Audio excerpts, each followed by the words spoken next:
旅游的时候，被一个摆摊卖饰品的老太太碰瓷，你弄坏我的传家宝，你赔吧，20万，不赔我就死在你面前。反正传家宝没了，我也活不下去了。我笑了，要不你死一下，让我开开眼。大家好，开始今天的分享之前，希望你能给人间烟火点个订阅，我将会分享更多优质的内容。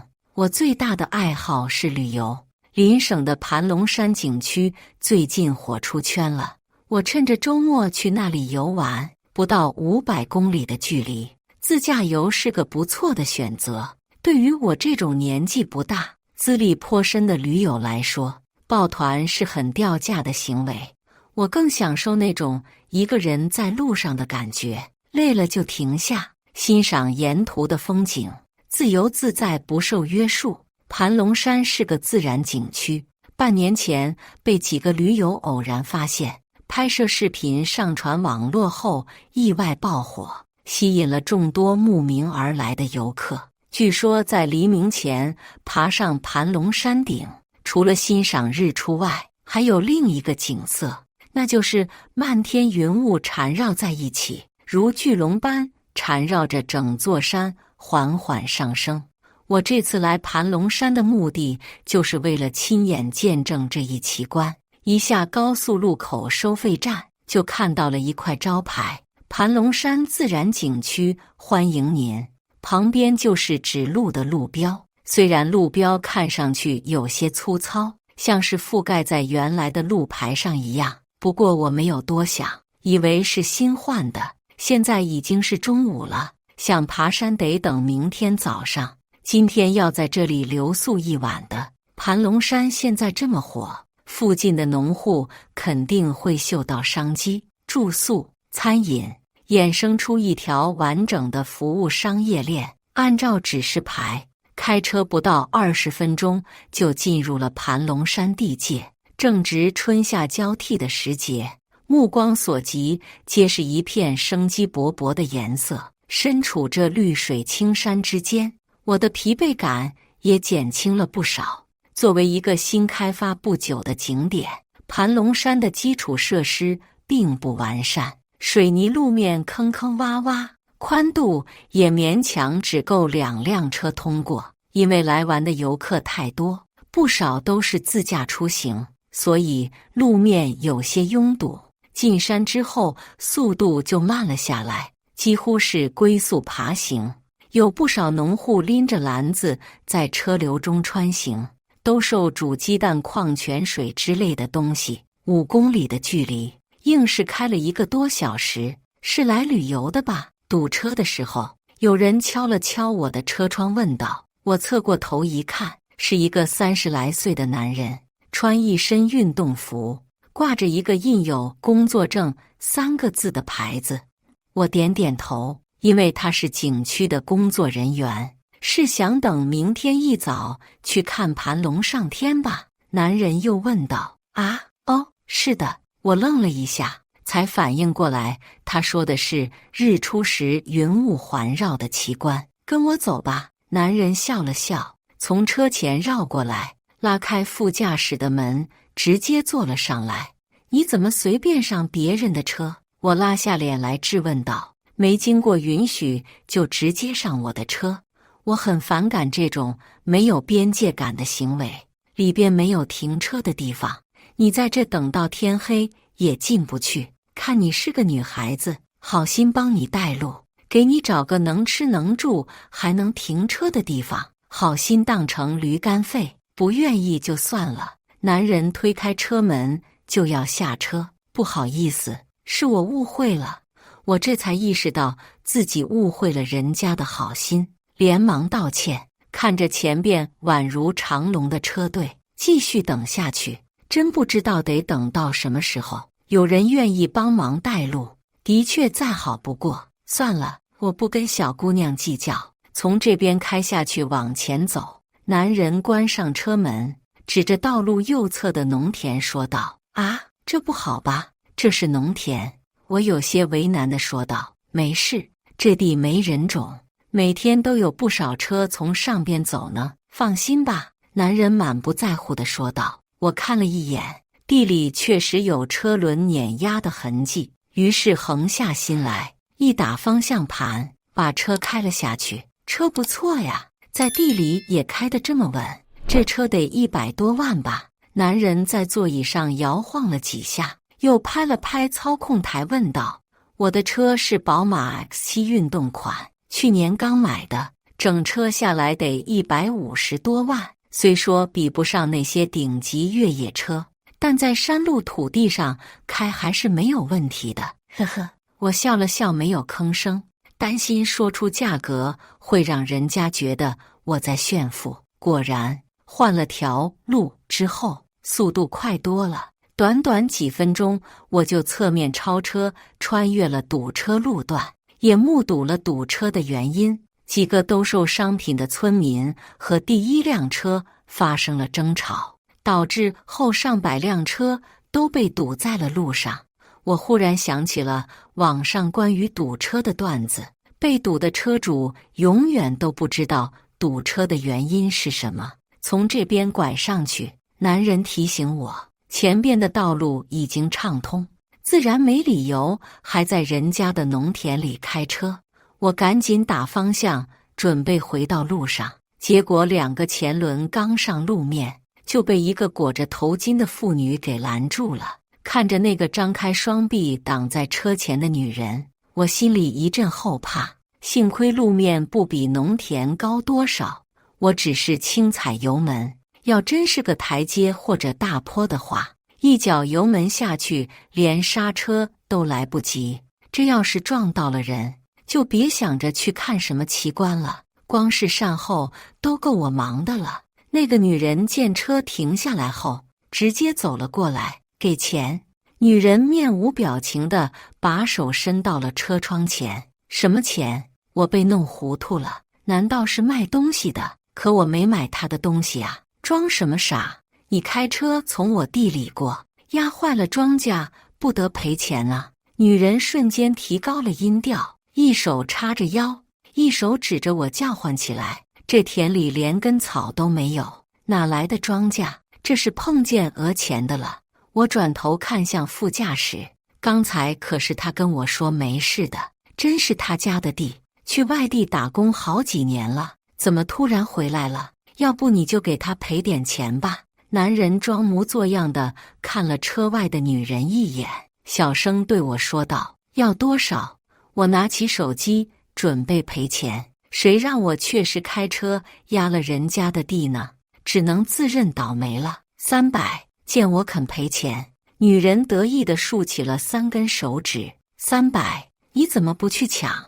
我翻了个白眼，嘲讽道：几百公里的高速过路费才200，从他这块毛都没长一根的地里走了一下，就要收我300，不想给，告诉你，不赔钱，你别想走出这个村。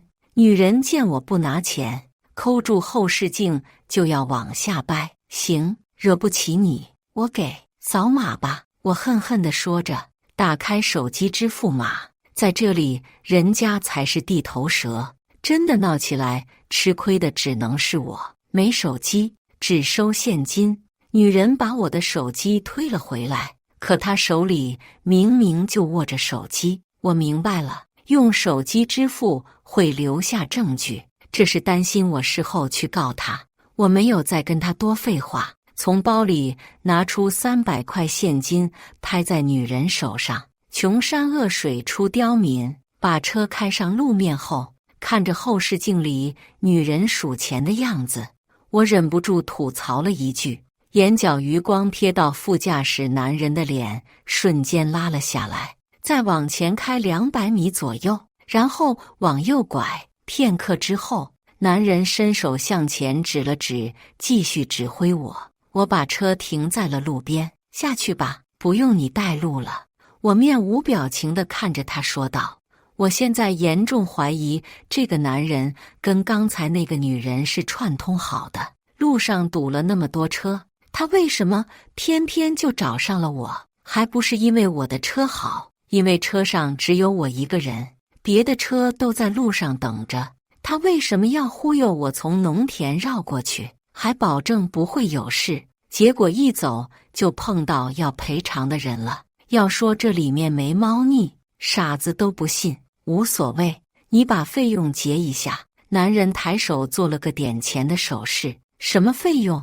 你不是工作人员吗？我都惊呆了，怎么都是收钱的？带路费呀！我的工作就是收费带路，要不是我，你现在还在后边堵着呢。男人拿起脖子上挂着的工作证，在我眼前晃了晃，我这才看到工作证背面还印着收费2个字。你怎么不早睡？我有些恼了，最烦这种事前热心肠，事后黑心肝的人了。你也没问啊。男人耸耸肩，一脸的无辜。得，又被套路了。这人肯定不是景区的工作人员，就是个套路游客的骗子。收多少？事已至此，我也只能认栽了。不贵，200。男人竖起了2根手指。这钱赚得不亏心吗？我拿出200块扔在他身上，冷笑着讽刺道：有钱赚，良心算什么？男人捏起钱，凑到嘴边亲了一口，很陶醉的样子。我算是见识到什么叫厚颜无耻了。祝您旅途愉快。男人下车后冲我鞠了一躬，用力把车门关上了。我真是无语了，开车超个近道就被讹了500块。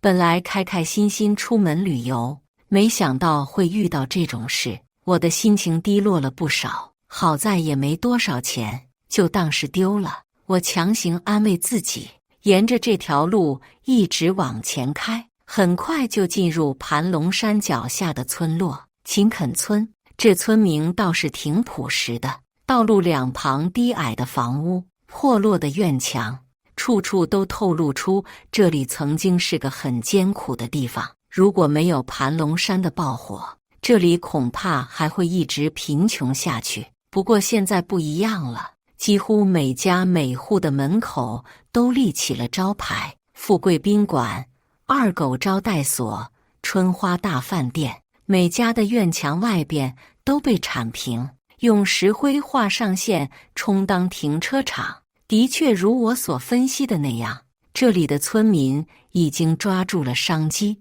来我家吧，我家干净；来我家，我家宽敞；来我家。道路两旁站着不少从15、16岁到50、60岁的女人，不停冲我招手。有那么一瞬间，我产生了一种穿越古代、游荡青楼街的错觉。村子不大，也就几百户人家的规模，可道路两旁和住宿餐饮有关的招牌一眼望不到头，至少得有上百家。难怪村里的地都荒了，也没人种。估计全村都开始吃旅游的红利了。不过这是人家的选择，无可厚非。我没有被漫天花手迷了眼，透过车窗仔细观察。今天要在这住一晚，虽然不奢求星级酒店的标准，但还是想找个干净卫生的。最后我停在了丽景旅店前边，因为它看上去相对更整洁一点。停车吗？不停车不能进。当我准备把车开进车位里时，刚才还满脸笑容招揽我的老板娘忽然挡在前边问道：我发现这里的人胆子真的很大，喜欢肉身挡车。不过这个问题是不是有点多余了？我一个人开车来的，住一晚不停车，难不成还要把车扔了？当然停。我点点头。停车收费，老板娘补充道：这很正常，国内的旅游景点停车都是要收费的，毕竟占了人家的位置，还需要人家花费精力看管，付费也是理所应当。多少钱？想起之前掏的赔偿费和过路费，我多了一个心眼问道：吃一堑长一智，有了前车之鉴，我觉得有什么事还是提前问清楚比较好。10块，老板娘很干脆地说道。这个价钱不高，很多景区的停车费都是30、50的。行，那我现在交钱。我放下心来，准备把停车费交了，不着急，走的时候再给就行。老板娘摆摆手，看了眼手机，然后掏出一个小本，记上了我的车牌和时间。我也不禁感叹，真是一样米养百样人。比起之前讹我的那一男一女，眼前的老板娘还真是很淳朴。看来我的选择没错，住在她家是对的。不过后来的事实证明，我多出来的心眼没什么用，看人的眼光也不怎么准。对了，小姑娘，你要不要把车停到院子里去？20块。老板娘又笑眯眯地问我，有什么区别吗？我被弄糊涂了，院内院外只隔了一堵墙，都是露天停车，怎么价格差了1倍？是这么回事。村里猫啊狗啊，一到晚上就四处跑，你这车一看就不便宜。要是停在外边磕了碰了，我们不管，停在院里有门挡着，猫狗进不来。老板娘解释了一下，说的倒也不无道理，毕竟我这车买了还不到1年，要真是弄个划痕蹭掉块漆就不值得了，反正就多10块钱，买个放心很划算，那就停院里吧。我没有犹豫，把车开进了院里。这户人家院子不小，目测能停下10几辆车，房子也是很普通的农村宅院结构，3、6平房都是靠着院墙盖的，房间只有一种8平米左右的小单间，地是土夯的，墙是报纸糊的，门窗都是木头的，一张光秃秃的木板床是屋子里唯一的家具。就这条件，房费800，这还只是房费，上厕所1次5块，热水1壶20，要想洗脸或者泡脚还得花50，单独租一个盆子，凉水收5块，不限量。说实话，我都惊呆了，房间的标准比不上汽车旅馆，收费的标准比间星级酒店。小姑娘，我知道这价格有点高，村里都是这个价，说什么公平竞争，我要是把价格降了，你住1晚走了，我没法跟乡亲们交代。你要不信，可以去别家看看，要是有比我便宜的，你抽我嘴巴子。我试图跟老板娘讲价，可人家一番话直接就把我的话堵死了。这和公平竞争有什么关系？摆明了就是联合起来宰客嘛。当然，我不会听信他的一面之词，还真去旁边几家住宿的地方问了一下，没骗我，全村统一住宿价800。至于房间里的环境，更是一言难尽，有的就在猪圈旁边，有的墙都发霉了，甚至还有一进门就有一股尿骚味扑面而来。综合下来，还是丽景的条件最好，尽管也好不到哪去，去了10几家，最后我还是回了丽景。这床上没被褥，怎么睡呀？我看着光秃秃的床板，皱着眉头问道。被褥另收费，褥子100，被子100，不信你去别家问问，都是这个价。老板娘信誓旦旦地说道。我都傻眼了，还是第一次见到被褥另收费的旅店，还用去问吗？肯定都是一样的，这还真是统一收费啊！算下来，在这住1晚上，我得花1000。别看村子穷，物价是一点不低呀。GDP 肯定全国领先，只是这样的床，睡着能舒服吗？我不由得萌生了退意。反正这次来是上盘龙山看奇观的，凌晨就得起床，要不就在车里对付1宿吧。车里好歹是真皮座椅，自带通风加热，肯定比这木板床舒服。小姑娘，要是不住宿的话，我们这可不让停车，你只能把车开到路上去，而且还不能停在村子里，荒郊野岭的，没准有什么酒鬼野兽的。你一个姑娘家，老板娘似乎看穿了我的心思，装作不经意地说道。话没有说完，不过恐吓的意味已经很明显了。我不知道她说的是不是真的。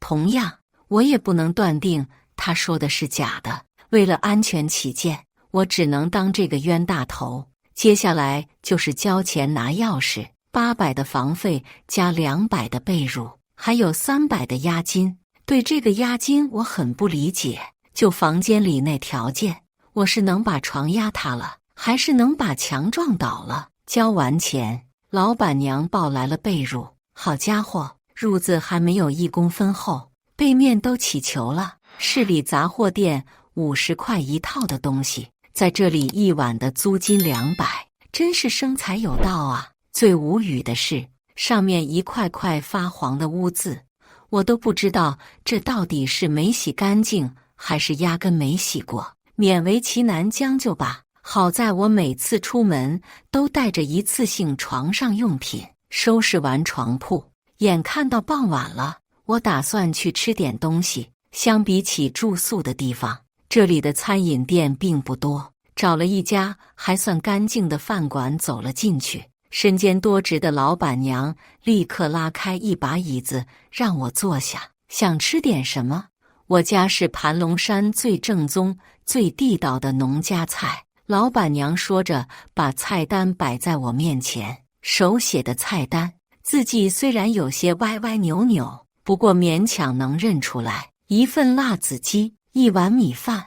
我点了1盘菜1碗饭，就吃这点。我家还有招牌特产孜然鲍鱼和铁锅炖龙虾，要不要尝尝？老板娘觉得我点的太少了，开始给我推荐。不用了，我就一个人，吃不了多少。我赶紧摆手，这里可是中部山区，海鲜是怎么变成特产的？可信度太低，我不敢尝试。老板娘见说不动我，有点不高兴地进了厨房。差不多半个小时后，我喝了半壶白开水，饭菜才端了上来，1块菜1碗饭，这效率也太……我都无力吐槽了。米饭有点糊味，还有点夹生，甚至还有点凉，是剩饭。至于那盘辣子鸡，也让我长了见识。巴掌大的盘子里，放眼望去皆是辣椒，黑红黑红的干辣椒。我用筷子扒拉了2下，找出1块深藏在盘底的花生米大小的鸡丁，尝了尝，有点咸，而且可以确定是鸡胸肉。之后在我的不懈努力下，又翻出了6粒鸡胸肉。我点的是辣子鸡，不是鸡丁辣子啊，连1块带骨头的都没有。这盘菜怕是连1两肉都没用上吧。那碗夹生剩米饭，我靠着半壶白开水才顺进肚子里。结账的时候，老板娘的操作又一次刷新了我的认知。座位费30，餐具费20，服务费50，米饭30，辣子鸡280，茶水费70，收费收得很全面，就差没收空气费了。这也太黑了吧！谁家的饭店不提供座位？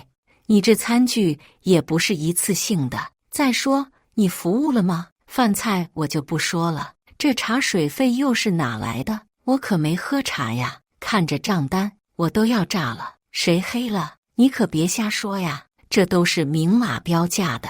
老板娘倒是没有要跟我吵架的意思，而是把菜单重新放在了我面前。不同的是，这次是摊开放的，之前给我看的菜单是对折的，背面每道菜后边都标着价。米饭30，辣子鸡280，茶水70，另外还写着座位费、服务费、餐具费等诸多收费项目。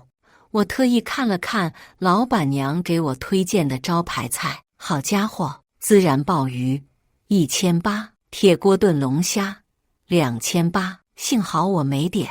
你之前怎么不给我看？我觉得自己被戏弄了。你也没翻呀？老板娘还挺无辜，这波操作跟之前给我带路的那个男人简直如出一辙。7粒鸡脯肉收我280，这哪是宰客，这就是杀生。可东西我已经吃进肚子里了，多少钱还不是人家说了算。至于茶水吗？老板娘特意打开茶壶盖给我看了看，壶里确实有茶叶，或许是树叶草叶也说不准，孤零零2-3片沉在壶底，看那成色，没10天半个月泡不出来。这个量我要是能喝出茶水味来，才叫见鬼了。看了眼那个拎着菜刀虎视眈眈站在厨房门口盯着我的男人，还是乖乖掏钱吧。480进了老板娘的口袋，他还笑眯眯地跟我说了句：“欢迎再来。”再来你个鬼呀！除非我疯了。吐槽了一路，我回到丽景，躺在那张滋滋作响的床上，有些欲哭无泪。这里简直坑到家了，处处都是套路。来之前看网上的宣传文案，还说什么民风朴实，朴实个毛线，比土匪还狠。幸好我选择花冤枉钱住下，这要真是意气用事睡在车里，就凭这里的民风，什么事都有可能发生。这一天真是身心俱疲。定好闹钟后，我就沉沉睡去，睡得正香，忽然被一阵敲门声惊醒。谁？我拉紧了被子问道。要不要特殊服务？老板娘的声音传了进来。不要。我又气又恼地叫道。真是什么离谱的事都能碰上，这里竟然还做这种生意。拜托你找顾客的时候先搞清楚一点，我一个年轻女孩子需要特殊服务吗？再说，自从我进村以来，见到的都是脸色黝黑、皮肤粗糙的村民，这种水平也不值得我违背道德和法律去放纵自己吧。被我拒绝后，老板娘的脚步声响起，又去敲另一个房间的门了。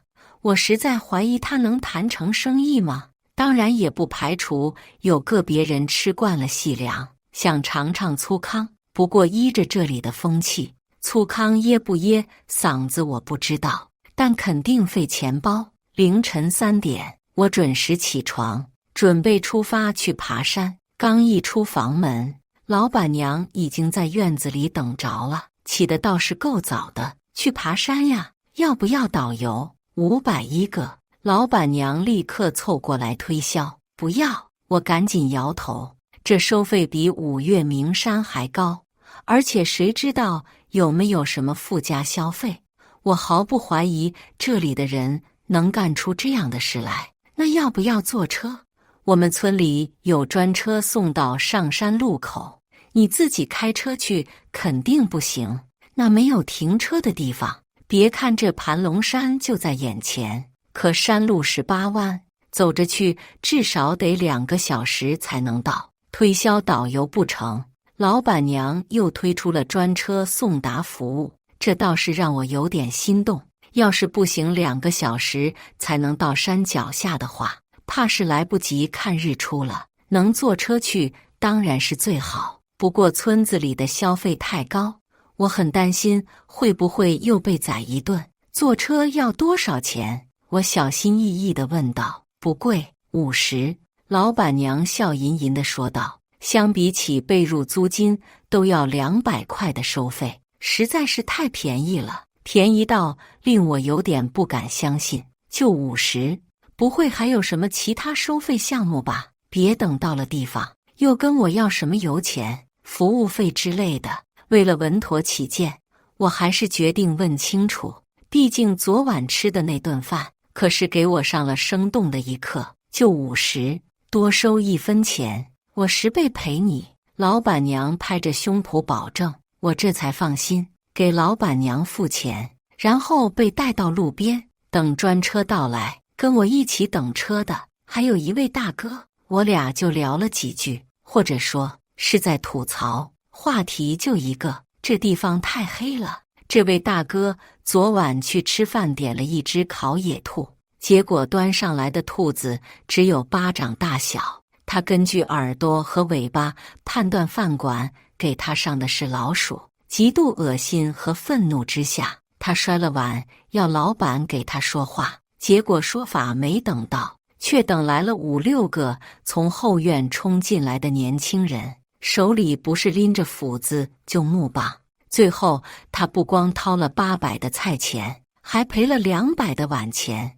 至于什么座位费、服务费之类的，一样也没少。这地方我再也不来了。现在想起盘子里装的那东西，我还犯恶心。大哥干呕着说道。正说着话，远处传来了突突突的声音，一台拖拉机停在了我们面前。上来吧，去盘龙山。开拖拉机的大爷嘴里叼着烟，招手让我们上去。难怪只收50，这还真是专车，车斗里还码着砖头呢。长这么大，我还是第一次坐这玩意，不满之余还有点好奇。结果不到2分钟就后悔了，感觉身上都快散架了。本以为坐拖拉机怎么也得半个小时才能到，没想到刚10分钟就停下了。到了，下车。老大爷头也不回地说道。这么快？大爷，你别忽悠，我还以为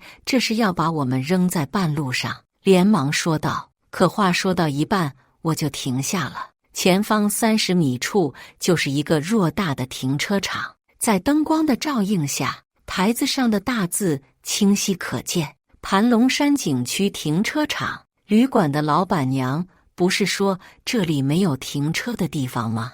这停车场是怎么回事？得，又上当了！从斗子里跳下来，大哥已经蹲下来吐了。拖拉机又突突突冒着黑烟原路返回了。看到停车场的保安室还亮着灯，我径直走过去，打算问问上山的路口在哪边。保安小哥很热心，告诉我可以等一会，会有专人带游客上山，避免走错路或者发生危险。看着时间还早，我就站在那和保安小哥聊了几句，然后才知道自己上当了。原来当地政府为了开发盘龙山景区，专门修了一条快速路，出了高速路收费站就可以直接拐上去，半个小时就能到这里。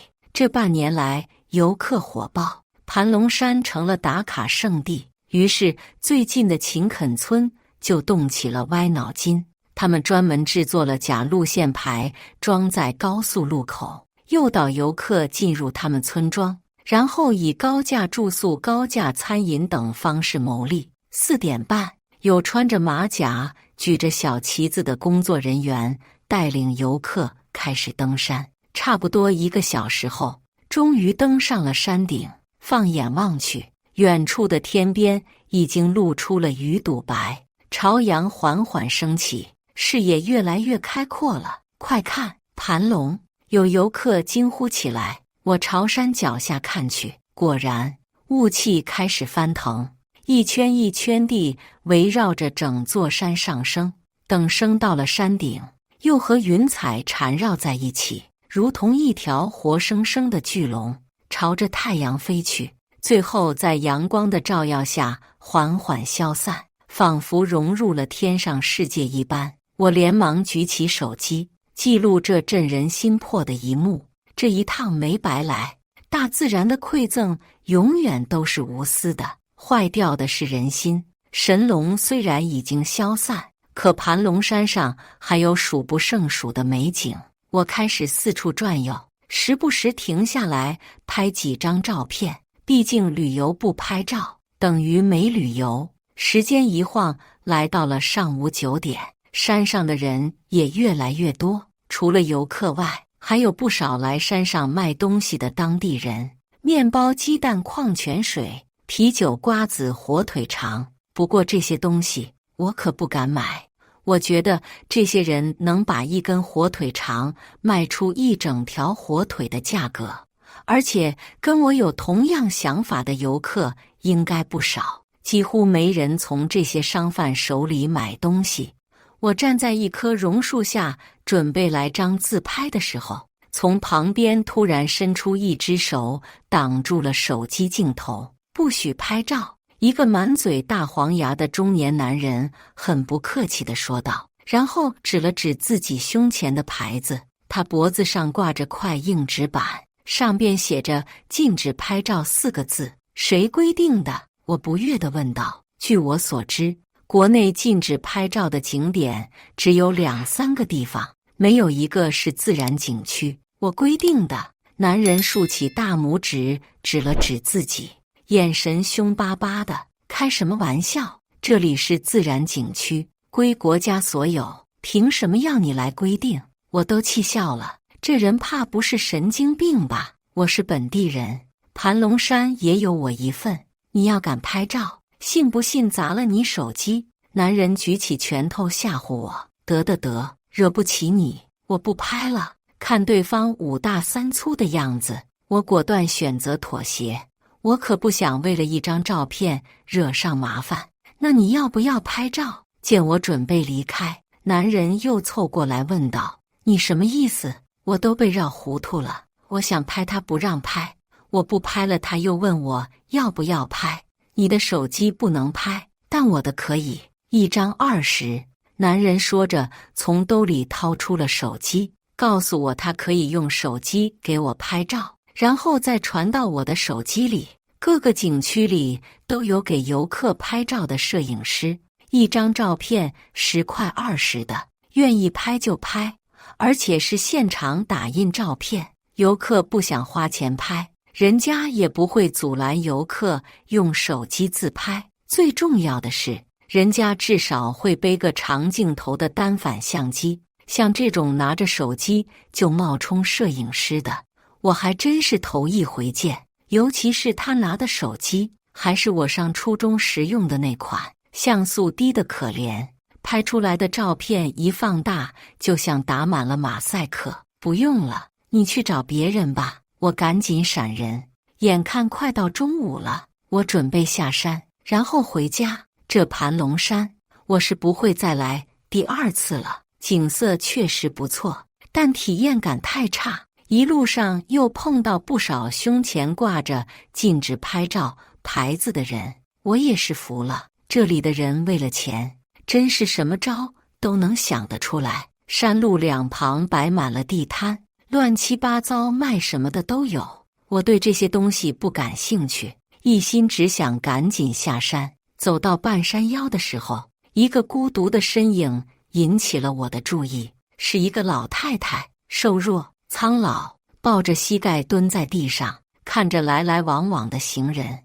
她穿着一身打满了补丁的衣服，干枯的手捧着一个盛水的罐头瓶子。可能是我这个人比较感性吧，看到她我就想起了早逝的奶奶。囡囡，过来看看呀！老太太注意到我正看着她发呆，冲我招了招手。囡囡。小时候，奶奶也是这样叫我的。我心里一抖，不由自主就走了过去，蹲在了老太太面前。这个地摊实在有些简陋，一块破旧的床单对折后平铺在地上，摆着一些杂七杂八的小饰品。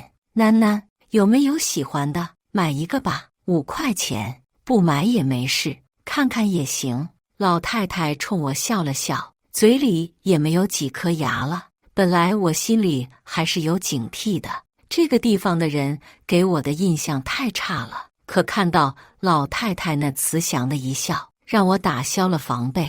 奶奶，您这么大年纪了，还上山来卖东西呀？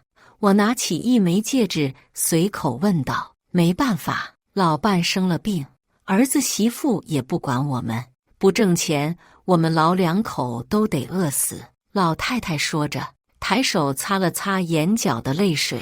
我心里一酸，觉得这个老太太真的是很可怜。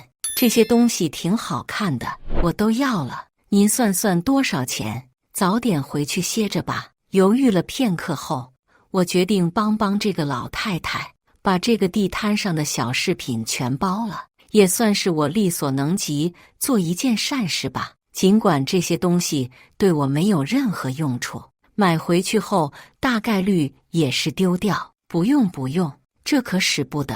囡囡，这么多东西你哪用的了？要真有喜欢的，挑个1、2件就行。老太太连连摆手，一再拒绝我的好意。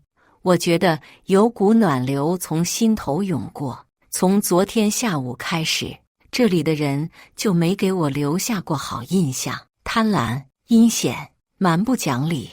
我在这些村民的身上看到了人性中的恶，以至于我对整个村子都很排斥，只想着旅游结束后尽快离开。可此刻，我觉得自己太片面了，我以偏概全，主观上把所有人都当成了坏人。其实，在坏的地方也有好人，不是吗？比如眼前这位老奶奶，她也是在卖东西，可她没有像别人那样卖高价，也许赚的钱只够她和她生病的老伴能吃上一口饭。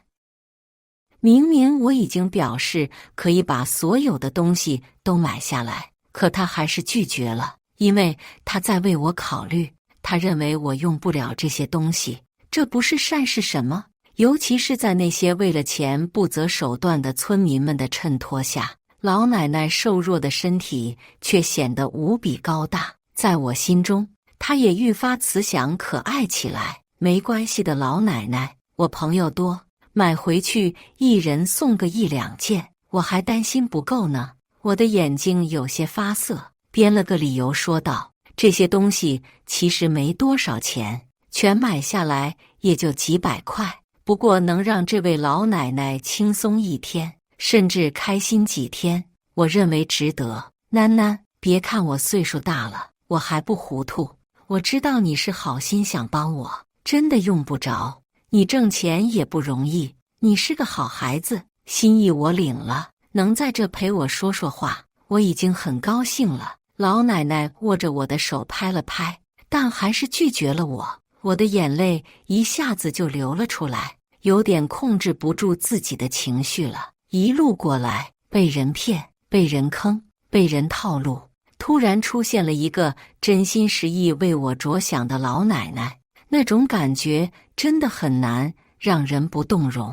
囡囡，你怎么哭了？是不是我说错什么了？老奶奶见我哭了，紧张地问道。没事没事，看到您，忽然想起我奶奶了。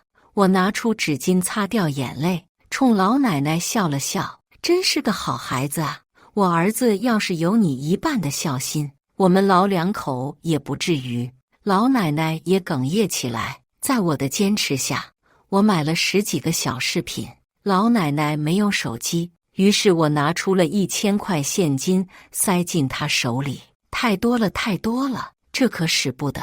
老奶奶执意要把多出来的钱还给我，但我坚决不要。囡囡，你真是个好孩子，我送你个礼物吧。老奶奶见我要走，又拉住我，从贴身的口袋里掏出一个包裹着的手帕，层层打开后，里边是一只镯子。在玉石珠宝方面，我虽然不是专家，但也见过不少好东西。老奶奶拿出的这只镯子，我一眼就看出很普通，不是啥好东西，就当我送你的见面礼。要是你不收，那我可就真不能要你的钱了。老奶奶把镯子塞到了我手里，果然，老奶奶自己也说这不是什么贵重的东西。我拿在手里端详了几眼，就判断出这只是个普通的工艺品，不值什么钱，几十块到头了。既然如此，那我也就心安理得收下了。囡囡，你可别小看这只镯子，这可是含铁金刚玉的。老奶奶见我要把镯子装进包里，连忙说道：金刚玉我知道，是一种很普通的人造玉石，可这含铁金刚玉又是什么？我又重新打量起这只镯子，如果真的很贵重，那我是万万不能要的。可惜我肉眼凡胎，没看出有什么特殊的地方。这只镯子很硬，比石头都硬，不信你试试，一敲就能把石头敲碎了。老奶奶说着，递过来一枚鸭蛋大小的鹅卵石。我满脑子都在搜索含铁金刚玉，压根就没注意到这块石头是从哪冒出来的。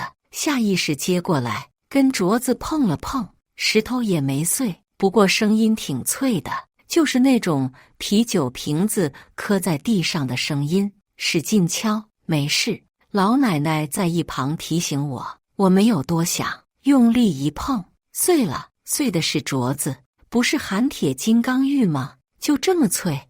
我还没有意识到问题的严重性，第一反应是看看我那镯子的那只手有没有被划破？还好，手没破。随即我意识到应该给老奶奶赔个不是，毕竟镯子碎了。可当我抬头看向老奶奶时，却被她的表情吓到了。原本蹲着的老奶奶已然瘫坐在地上，指向我的右手食指不住地颤抖，整张脸憋得通红。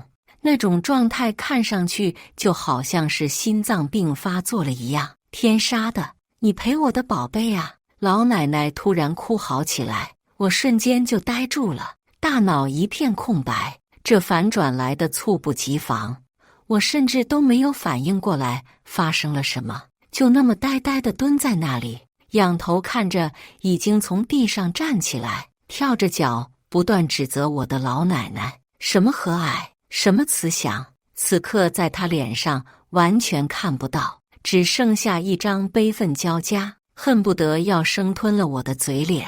围观的人越来越多，整条路都堵死了。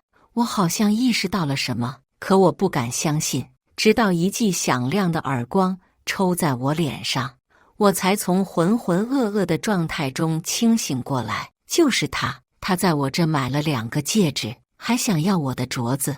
我那镯子可是祖传的，我太奶奶的太奶奶的太奶奶传下来的，是传家之宝。这种宝贝给再多钱我也不能卖呀。他就说要看一眼，我一时好心就把镯子给他了，谁知道他把我的镯子砸碎了，也不知道他安的是什么心，拿镯子去敲石头。老天爷，传了10几辈的宝贝就这么碎了，我怎么去见列祖列宗啊？老奶奶，不，现在应该叫她老太太了。她扯着我的衣袖哭闹着，向围观的人诉说我的罪状，最后干脆躺在地上打起了滚。不是的，她胡说，那个镯子是她送给我的，她说是什么含铁金刚玉，是她让我去砸石头的。我哪经历过这种事，当时就被吓到了，捂着被打的脸，本能为自己辩解。我胡说，我一个穷苦老太婆，穷到都来摆地摊了，我能把祖传的宝贝送给你？你看我像是老糊涂了吗？能让你拿玉镯子去砸石头？你这么大的人了，不知道镯子容易碎，编瞎话也不编得像样点，怎么干了坏事还不承认呢？老太太在地上打了几个滚之后，又跳了起来，揪住我的衣领质问道：不是这样的，镯子明明是你送给我的。我惊恐地向后退，不断摇头，可我的解释太苍白无力了，根本就没有人相信。我不管，你说是我送你的，拿出证据来。没有证据，你就是耍赖，必须给我个交代。老太太步步紧逼，我又一次被套路了，我的善良被人利用了。我以为她是个与众不同，不和那些黑心村民同流合污的慈祥老奶奶，哪知道她就是条老谋深算的毒蛇，用她伪装出来的表象蒙蔽了我，然后找准时机狠咬我一口。那种被欺骗的感觉让我很愤怒，却又无可奈何。你那镯子根本不是什么祖传的宝贝，顶多值几10块钱。老人家，你现在是在讹人知道吗？这是犯法的。我深吸一口气，试图说服老太太，她的行为已经触犯了法律。即使事情发生到这个地步，我的心中仍旧存有善念。我单纯地认为老太太一把年纪了，不应该这么坏。可能她是被别有用心的人利用了。我什么时候讹你了？你是不是砸碎了我祖传的宝贝？大伙快来看看呐！这个不要脸的小贱人反咬一口说我讹他，还威胁我，求求大伙给我这个老太婆主持公道啊！老太太竟然倒打一耙说我威胁她，开始卖惨哭弱。有镯子的碎块，有老太太动情的表演，而我没有自证清白的证据。有不少围观的游客都纷纷议论起来。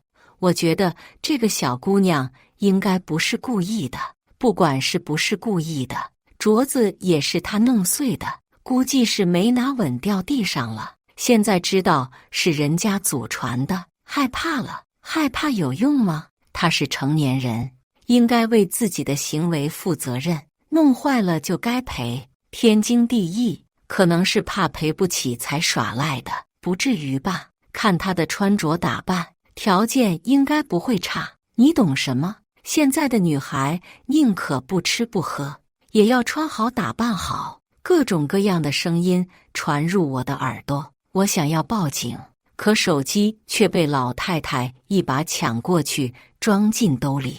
怎么？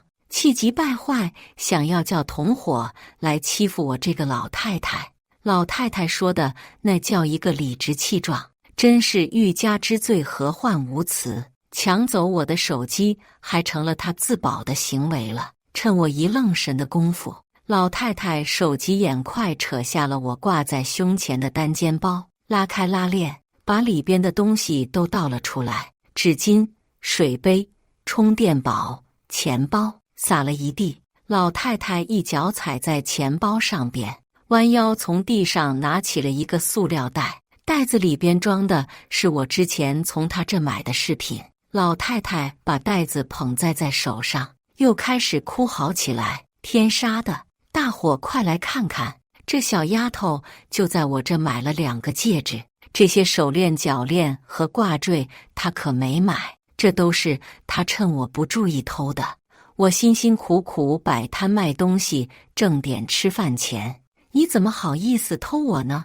老太太把饰品拿出来给众人展示了一遍，又开始哭诉我的罪行。真看不出来啊，这女孩人模狗样的，竟然是个偷东西的贼。偷也就算了，这么可怜的老太太她也下得去手，真是没人性。依我看，没准那个镯子就是她偷的，被人家老太太发现了就故意弄碎，想消灭证据。围观的游客们又开始议论起来：天哪，我的钱去哪了？这可是给我老伴攒的治病钱，我老伴等着这钱救命呢。老太太在身上摸索了一阵后，又开始嚎啕大哭起来，说自己的钱丢了。人群开始骚动起来，围观的游客下意识检查起自己有没有丢东西。老人家，这姑娘偷了你的饰品，没准你的钱也是她偷的，快检查检查。人群中不知道是谁突然喊了一句，众人的目光再次投向了我。说话的人是当地口音，我心里一动，这老太太该不会还有同伙吧？果然，话音刚落，就有一个膀大腰圆的男人从人群中走了出来，站在我面前。你想干什么？我下意识抬起双臂护在胸前。干什么？当然是帮这位老人家检查一下，看看是不是你偷了他的钱。这个男人不怀好意地说道，意思很明显，是要搜身。凭什么？你没有执法权，没权利检查我。要是怀疑钱是我偷的，那你报警吧，让警察来处理。我紧紧地抓住自己的衣服，语气坚定地说道。这个男人一看就不是什么好人，让他搜身，谁知道会对我做些什么？我知道这是一个圈套，可我势单力薄，根本就没办法跟这些人反抗。损失点钱已经不算什么了，当务之急是保住我的尊严。报警，等警察来都不知道什么时候了。你要是把赃物转移了怎么办？要是心里没鬼，就让我搜，不让搜你就是做贼心虚。那个男人说着就要动手拉我的衣服。住手，我自己来。我向后退了一步，躲开了那只咸猪手，然后主动把衣服上所有的口袋都翻了出来，想以此自证清白。谁知道你有没有把钱藏在别的地方？我要是小偷，也不会把偷来的钱装在兜里，光把兜翻出来有什么用？你要是塞到里边的衣服里了呢？不搜怎么知道？那个男人轻蔑地笑了笑，还是坚持要搜我的身。我知道这一关恐怕是躲不过去了，可我不能被这个家伙侮辱。我抬头看向围观的游客，希望能有个人站出来帮帮我，可是没有。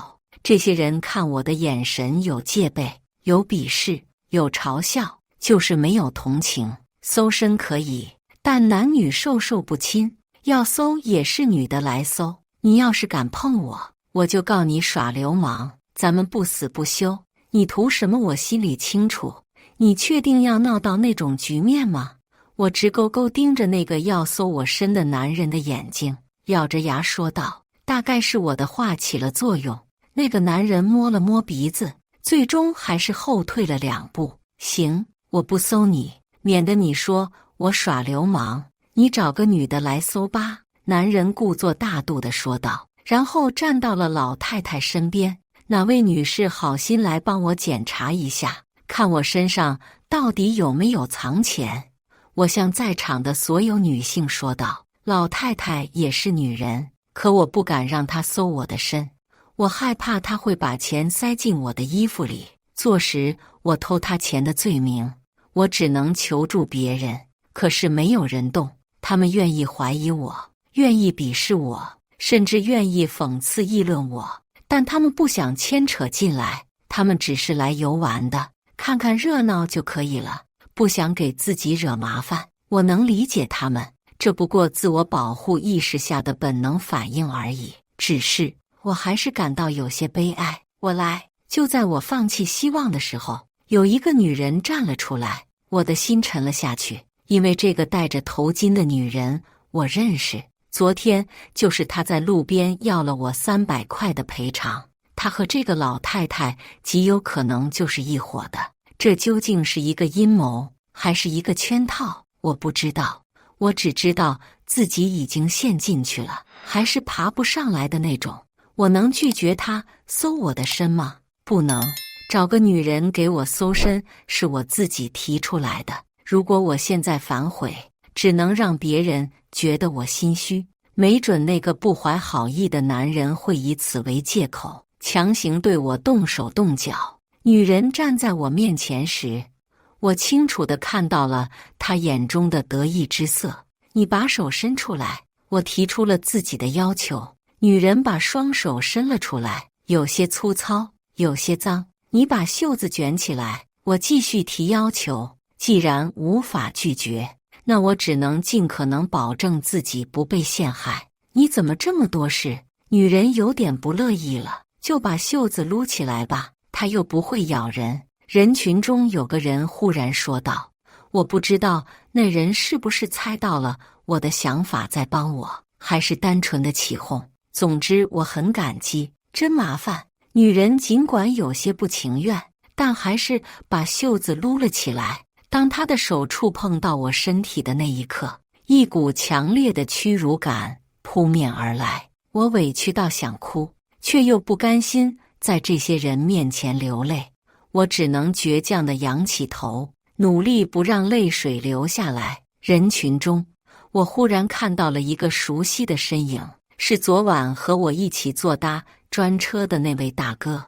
他正一脸愕然地看着我，表情有些迷茫，好像还不知道发生了什么事。我心里一动，抬手在耳边做了个打电话的手势，无声地说出了2个字：报警。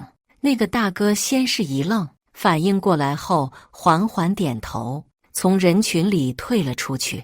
我们也算有过共患难的经历，在这个人生地不熟、敌暗我明的形势下，我也只能把希望寄托在他身上。小丫头，我劝你还是老老实实认了，就是花钱买平安，你出点血，你好我好大家好，别瞎折腾。这里荒山野岭的，想出点什么事很容易。给我搜身的女人还在继续，她的手没停，嘴巴却凑到了我耳边，低声说了几句话。我整个人如遭雷劈一般愣在原地，缓缓转过头，不可思议地看着这个女人。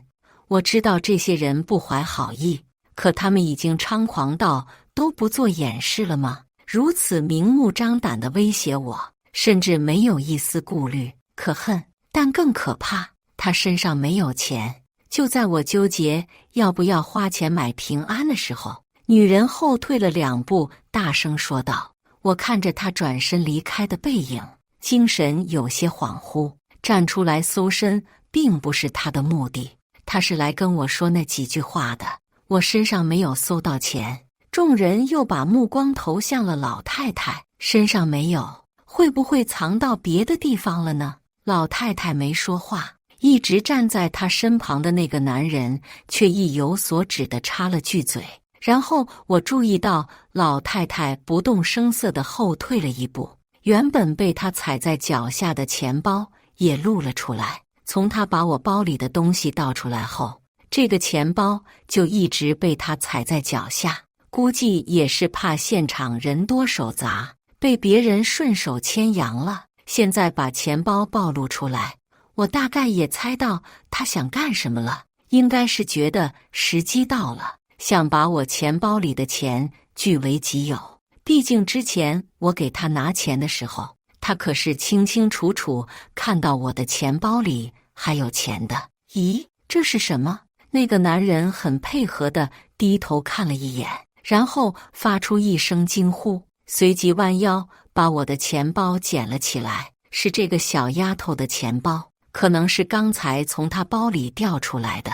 老太太还特意辨认了一下，才说道：“她会不会把偷来的钱装进钱包里了？老人家，你快看看。”那个男人顺势把钱包递给了老太太，这个理由实在有些牵强。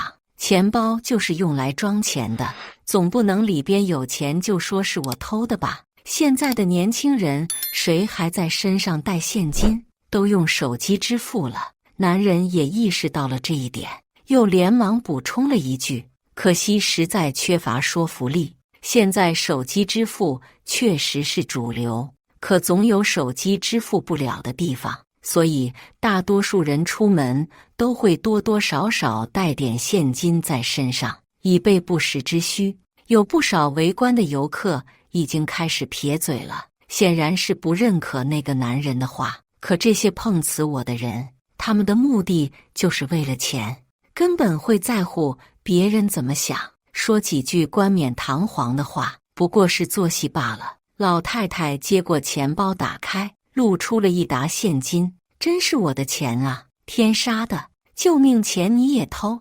老太太的眼睛瞬间就亮了，装模作样的骂了我一句，然后把钱拿出来塞进了自己兜里，甚至都顾不上点一下，生怕晚了钱就飞了。小丫头，以后学点好的，别偷鸡摸狗。老太太拿到了钱，又开始教训起我来，长辈风范十足，当着我的面从我的钱包里拿出我的钱，然后装进自己口袋里，还如此的理直气壮。这波操作我也是服了。他又检查了一遍钱包，见里边确实没钱了，这才把钱包扔给我。这里边还有几张卡呢，你怎么不说也是我偷的？我挖苦了老太太一句，蹲下来收拾被他扔在地上的东西。他倒是想要，可他有密码吗？我在想，如果我告诉他这几张卡里有多少钱，他会不会发狂？小丫头，别太猖狂了，这事还没完呢。老太太瞪了我一眼，把那只碎镯子拿了出来。你偷我的钱，现在找回来了，这事我不跟你计较。我的镯子怎么办？这可是我家传了10几代的宝贝，你弄坏了，总得给我个说法吧。老太太又把话题扯回到了镯子上。杀人偿命，欠债还钱，弄坏了别人的东西就该赔，这是天经地义的。那个男人也在一旁帮腔。我知道没法证明自己的清白，再加上害怕这些人会做出什么对我不利的事，思考再三后还是决定妥协。就像那个搜我身的女人说的，花钱买平安，认倒霉吧。我现在只想赶快离开这里。行，你想要多少钱？我不再辩解，直接表明可以赔钱，50万。老太太还没说话，那个男人已经迫不及待开口了。人群中立刻响起了一阵嘘声。50万对谁都不是个小数目，这个数额称得上是天价赔偿了。人家老人家都说了，那只镯子都传了10几代了，那是文物，文物有多值钱？我觉得50万都低了。那个男人连忙解释，试图让大家相信他建议的价格并不高。对，我这镯子找专家看过了，是货真价实的文物，最少值100万呢。我是看这小丫头年轻，可怜她，让她赔50万就行了。老太太后知后觉，连忙说道：“这么大年纪了，还来又当又立那套，不觉得恶心吗？之前我觉得她有多可怜，现在就觉得她有多可恨。50万对我来说并不多，现在就可以转账，可我凭什么给？虽然我认栽愿赔，可我预计的价格就是3、5千块钱，加上我钱包里的那些钱，真的不少了。毕竟那只是个不值钱的破玩意，我觉得他们应该知足了。可没想到他们这么贪心，真敢狮子大张口。听见没？老人家是可怜这小丫头，才要50万的，多好的人呐！大家说是不是？”那个男人也试图在一旁帮老太太树立形象，可这一次，围观的游客们没人说话了。事情发展到现在，大家或多或少也察觉到有些不对了。那个男人表面上和老太太素不相识，可却一直在不遗余力地帮老太太说话。他真的是热心肠吗？而且他和老太太两人说话，颇有些一唱一和的意思，很难不让人往别处想。我怎么觉得这是有点怪呀？该不会是碰瓷吧？不是吧？老太太不是说她那个镯子传了10几代吗？我还说我这双鞋是秦始皇穿过的呢。反正就是动嘴的事，谁知道真假？你小点声，祸从口出。人群中已经有不同的声音出现了。这么多钱我不可能给。我咬咬牙，大声说道：“啥？你想赖账？”一听我说没钱，老太太顿时不乐意了，一步跨到我面前，扯着我的衣服叫道：“50万太多了，我掏不起。再说钱都被你拿走了，我哪还有钱？”我冷哼一声说道：“没天理呀！这小丫头弄坏了我家祖传的宝贝，现在又想赖账不赔。老天爷呀，谁来给我主持公道啊！”老太太见我不答应，立马又开始哭嚎：“那镯子是怎么碎的？你心知肚明，我认倒霉，愿意赔你，但你不要太过分。50万，你怎么好意思说出口的？那东西它值吗？差不多就行了，多少是够啊？”我表明自己不可能赔这么多钱的态度，希望老太太见好就收。你这话什么意思？弄坏了别人东西不想赔是吧？你敢耍无赖试试？那个男人推了我一把，指着我说道，威胁的意味十足。这是我和他之间的事，跟你有关系吗？你再推我一下，我立马躺下，信不信？这次我没有退缩，而是回怼了他一句。男人握着拳头，一副想打人的模样，犹豫了一下，还是没敢动手。不行，最少50万。那镯子我是打算卖了，给我老伴治病用的。你不给我，跟你没完。老太太的态度也很坚决，我都无语了。刚才说我偷了给他老伴救命的钱，现在又说那个镯子是要卖了给他老伴治病的。他老伴是活不起了吗？之前不是还说那镯子是祖传的宝贝，给多少钱都不卖吗？50万我没有，最多5000，你愿意要就要，不愿意爱咋办咋办吧。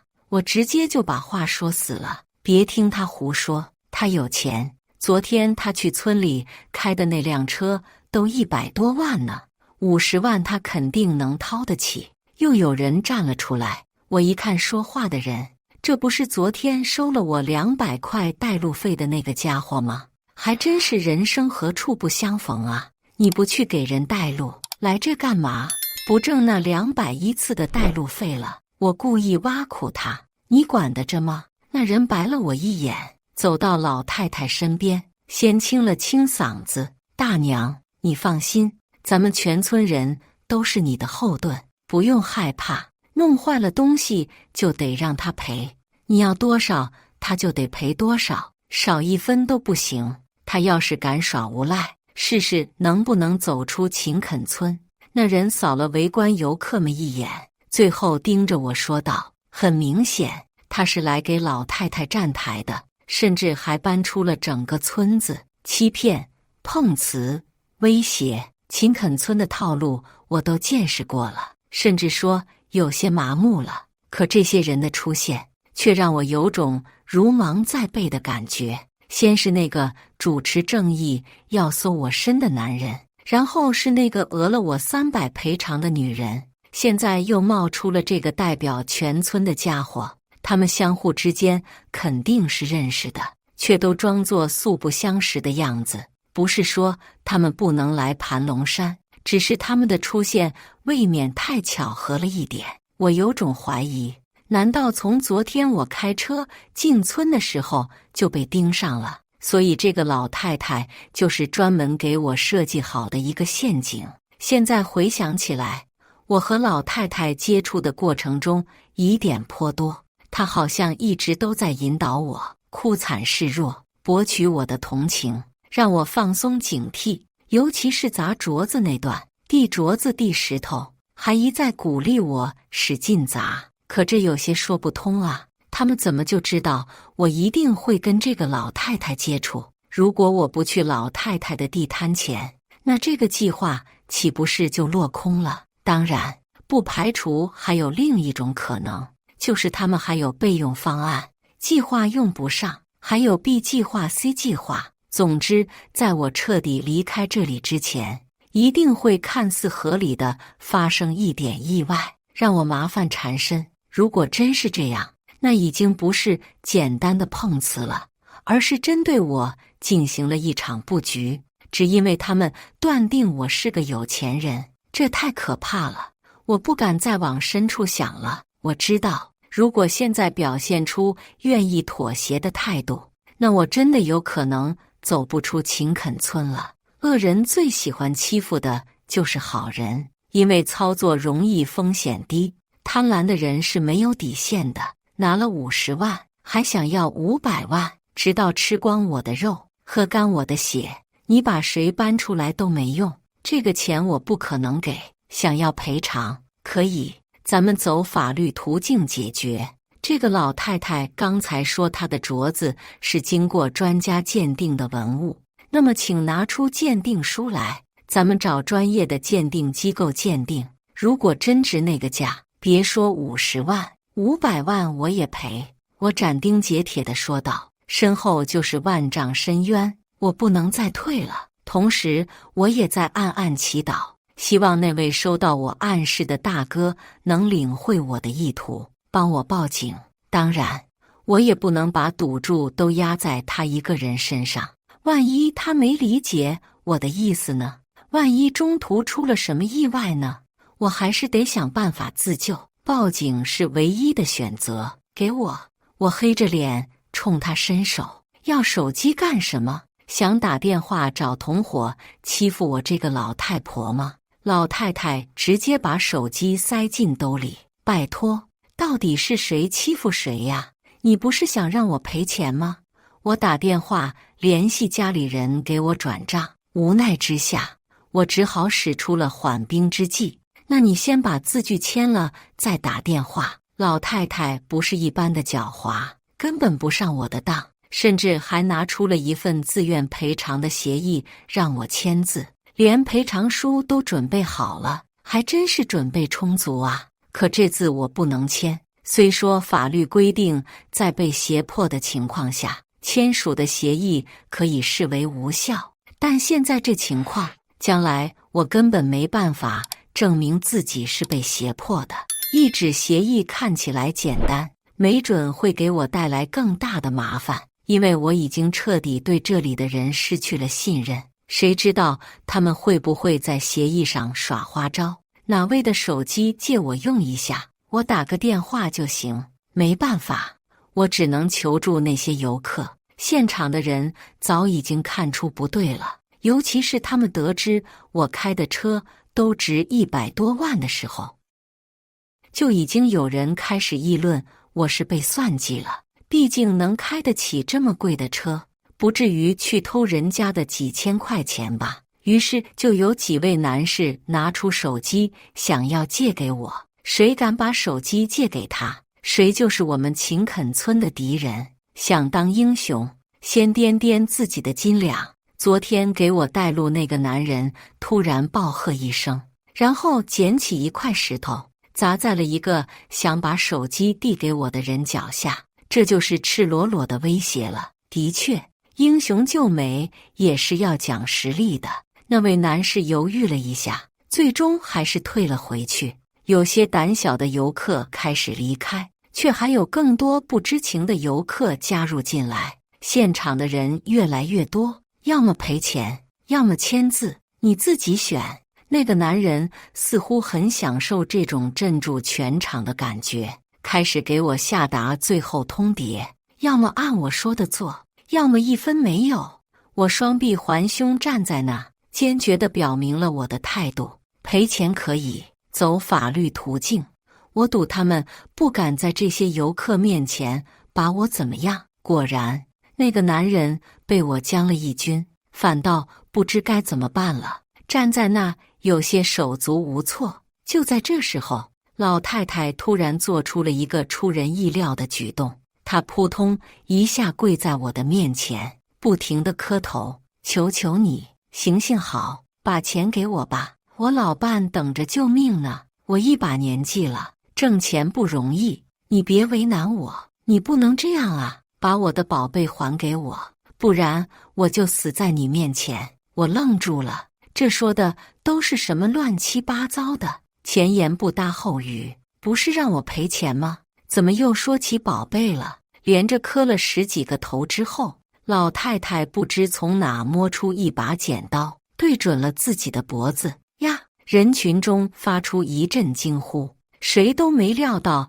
这场戏竟然上升到了以死相逼的程度。我也没想到，尽管我知道老太太不会做出这么极端的事，她还是在演戏，给别人看，给我看。可凡事都无绝对，万一她失手了呢？她要是受了伤或者死了，那我的麻烦就更大了。妈、姑姑、婶子、表嫂，人群突然混乱起来，紧接着就有10几个人冲了进来，拄拐杖的老头，拎着木棍的小伙，张牙舞爪的妇女，甚至还有一个抱着奶瓶喝奶的婴儿。听这些称呼，都是老太太的家人亲戚。她儿子不是不管她吗？她不是除了重病的老伴之外无亲无故吗？这些人抢走了老太太手里的剪刀后，就把我围了起来，赔钱，赔钱，赔钱，像是喊口号一样，一声高过一声。搞笑的是，这些人甚至都没有问过发生了什么，就要求我赔钱。老头喊2句就咳嗽不停，像是随时要断气。几个小伙手里的木棍悬在我头上，像是随时要打下来。那些妇女们七嘴八舌的叫骂，恨不得把我生撕活裂。还有那嗷嗷啼哭的婴儿，我感觉自己的耳朵都要炸了。不得不承认，这么多人在一起还是很有威慑力的，以至于我的身体都开始不受控制地颤抖起来，惊慌、害怕，想要逃离，可我根本逃不出去。那一刻，我甚至有些绝望，心底有2个声音在呐喊：别逞强了，快赔钱吧！万一这些人失去理智，很有可能把你活活打死。不能妥协，退让只有1次和无数次，现在示弱只会让他们加倍欺负你。我不知道该如何选择，让开，让开！这么多人围在一起干什么呢？全部散开！一个极具穿透力并且威严的声音突然响起，紧接着几名身穿制服的警察推开这些围着我的人走了过来。看到警察的那一刻，我真有种在黑暗中看到光明的劫后余生感。谢谢那位大哥，我得救了。谁报的警？第一个开口说话的竟然是那个老太太，她满脸怒容，瞪着眼睛质问在场的所有人，那副气急败坏的表情像是要吃人一样。发现恶性事件报警是每一个公民应尽的义务，你有意见？带队的警察很不客气地看着老太太说道：“贼怕兵，民怕官，老话不是没有道理的。别看这些人刚才还气势汹汹的，一看到警察立马就老实了。那几个小伙也赶紧把木棍扔了，就连啼哭不停的婴儿也闭上了嘴。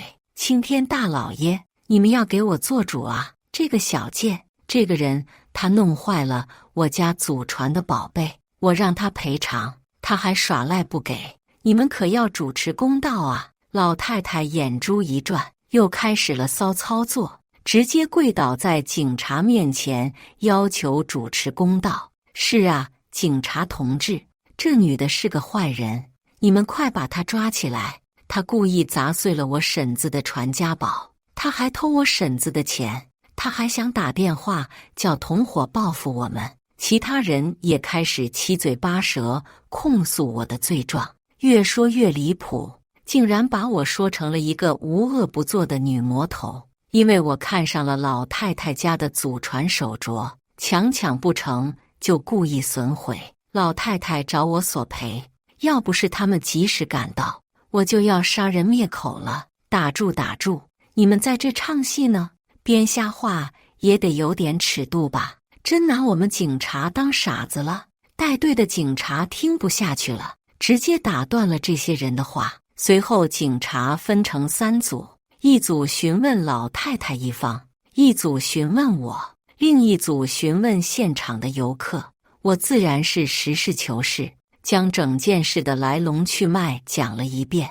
我承认镯子是我弄坏的，也表示可以赔偿，但我不接受他们漫天要价。游客那边众说纷纭，有说就是单纯来看热闹的，不清楚事情经过；有的说的确是我弄坏了镯子，被人家围住要求赔偿。还有些游客隐晦地向警察表示我可能是被碰瓷了。至于老太太那边，答案很一致，他们咬死了是我弄坏了镯子，并且要我照原价赔偿。因为警察来的还算及时，现场还没有发生肢体冲突，所以警察给出的解决方案是以调解为主，也就是我赔偿那只镯子。当然这个价格不能由老太太单方面做主，必须要双方都能接受才行。随后我们被带到了山下，在临时停车场开始进行调解，50万不能少。起初老太太一方的态度很坚决，不肯让步，毕竟他们一方人多，每个人都有利益关系，少赔钱就意味着他们每个人分到的钱都会减少。可以，我之前也说过了，只要你能拿出任何证明这只镯子价格的证据，500万我也赔。我冷笑着说道，人家专家都说了，这是文物。老太太不服气地狡辩，那你把那个专家叫来，或者现在联系他，只要他能证明这只镯子的价值，我照赔。我还是那句话，只要能证明镯子的价值，那我就认赔。要是证明不了，那就按市场行情价赔。那镯子真是宝贝，我家祖传了10几代呢。警察同志，你们可不能让他耍赖，专家肯定是不存在的。老太太只能把希望寄托于警察身上，希望警察能信她的话，帮她要赔偿。咱们去找专业的鉴定机构鉴定，这一点我早就说过了。我点点头，向警察提出建议，这个建议合情合理合法，我们警方认为可以采纳。警察很赞同我的提议。老太太一声不吭声了，那只镯子是什么东西，他们比谁都清楚，要真是拿去鉴定，可就露馅了。但他们又不甘心失去这眼看着就要到手的50万。沉默了一会后，昨天给我带路的那个男人突然起身，走到了警察面前。警察同志，这是我无意间拍下的照片，你们看看。男人掏出自己的手机，点开相册后拿给警察看。他用的是最新款的拍照手机，像素非常高，拍摄角度也很巧妙。最重要的是连拍60多张照片，完整的记录了我是如何拿着镯子和石头对碰，并且碰碎镯子的完整过程。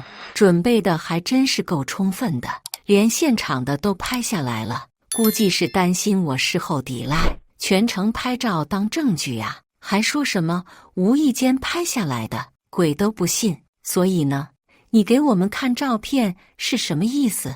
警察耐心地看完了所有照片，然后反问道：这说明镯子就是他弄坏的，他应该赔。那个男人语塞了一下，又连忙说道：我都忍不住笑了，这什么鬼逻辑？看得出来这些人不是很懂法。我们也知道镯子是他弄坏的，他自己也承认了，可是这跟赔偿金额有关系吗？总不能凭这些照片来判断镯子的价值吧？警察颇有些无奈地说道。那个男人说不出话来了。那你呢？你对赔偿金额有什么想法？警察开始询问我的意见，最多2000。当时这老太太说是什么含铁金刚玉，我不太懂玉石，不过还有碎块可以鉴定。我说出了自己能接受的底线。起初我是打算5000以内就接受的，可现在觉得太亏了，2000我都是吃亏。不行，49万，不能再少了。老太太一听就急了，拍着大腿让了1万。警察拿着碎镯子开始研究起来，一边百度一边研究的那种。那就去鉴定好了。我耸耸肩，满不在乎地说道。你，老太太捂着心口就要往地上躺。行了，我没工夫陪你们演戏，都是秦垦村的事吧？你们村里那点破事我很清楚，不收拾你们不是管不了你们，差不多就行了。别逮着谁都想咬一口。敲诈勒索可是刑事案件，不是蹲几天拘留所的事，你们最好想清楚。警察直接把那几节碎镯子扔在了地上，很不耐烦地说道：他们就算再不识货，也看出那镯子不是什么值钱的东西，敢问我要50万的赔偿，很明显就是故意碰瓷了。只是警察的主观判断并不能作为判案的证据，所以他们还是希望这件事能尽量和平解决。在警察的提醒下，老太太一方终于意识到他们的计划彻底泡汤了。几次讨价还价后，最终无奈接受了2000块的赔偿。在调解协议书上签字的时候，老太太那伙人一个个都眼里带火瞪着我，好像是我抢了他们的家产一样。你给他2000块，这件事到此了结。警察签完字后对我说道：给钱吧，小丫头，这次算你走运，可怜我那祖传的宝贝哟。老太太一脸不忿地冲我伸出手，阴阳怪气地说道：给什么钱？应该是你给我钱吧。我冷笑一声说道。老太太一伙人全都愣住了，怔了半晌才反应过来，纷纷对我破口大骂起来。你们听见没？当着你们的面他还敢耍赖，他不赔钱还想让我给他钱，不行，这事你们必须给我一个说法。老太太抓住一名警察的胳膊叫道：怎么回事？你已经签了调解协议，你这种行为已经涉及阻碍执行公务了。警察也有些生气地冲我问道：不好意思，警察同志，你们误会了，我没有反悔的意思。赔偿的2000块钱我愿意出，只是多出来的钱是不是应该退还给我？这位老太太之前抢走了我的手机，就在她右边的口袋里，她还抢走了我钱包里的钱。就在他左边的口袋里。我向警察解释了一下为什么要让老太太给我钱的原因。抢劫！几名警察立刻老太太围了起来。冤枉啊！那些钱是我卖货攒来给我老伴看病的，被他偷走了，后来被我找回来的。老太太脸色一变，下意识捂住了口袋，然后开始叫屈：你有什么证据能证明他口袋里的钱是你的吗？警察又看向我问道。当然有，我笑了笑，然后扭头看向表情已经很不自然的老太太。老太太，你说那些钱是你卖货攒下给你老伴看病的，那么我请问那些钱是多少？我开始提问。我每天都卖货，年纪也大了，记不清楚了。老太太支支吾吾地回答。我知道，那些钱一共有8500块。我很淡定地说道。出门之前，我从银行取了1万块钱现金，装在钱包里。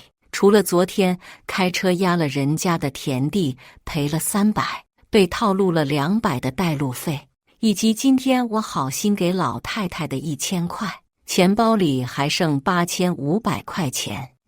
他肯定是偷了我的钱数过了。老太太开始狡辩，那些钱全部都是连号的新钞。老太太，你说是你卖货攒的钱，难道所有从你那买东西的人都是用的连号新钞？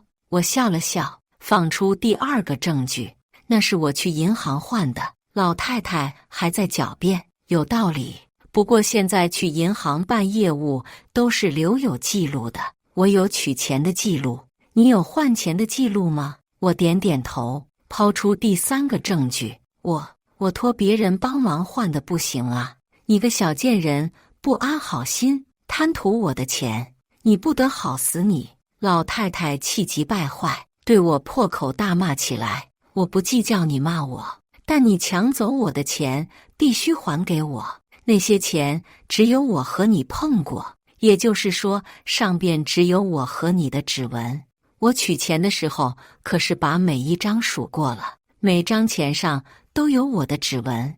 你抢走后就直接塞进兜里，顶多第一张和最后一张有你的指纹。敢跟我去验指纹吗？我自信满满地说道。老太太无话可说了，把钱拿出来吧。警察也看明白是怎么回事了，直接命令老太太把钱掏出来，还真的都是连号的新钞。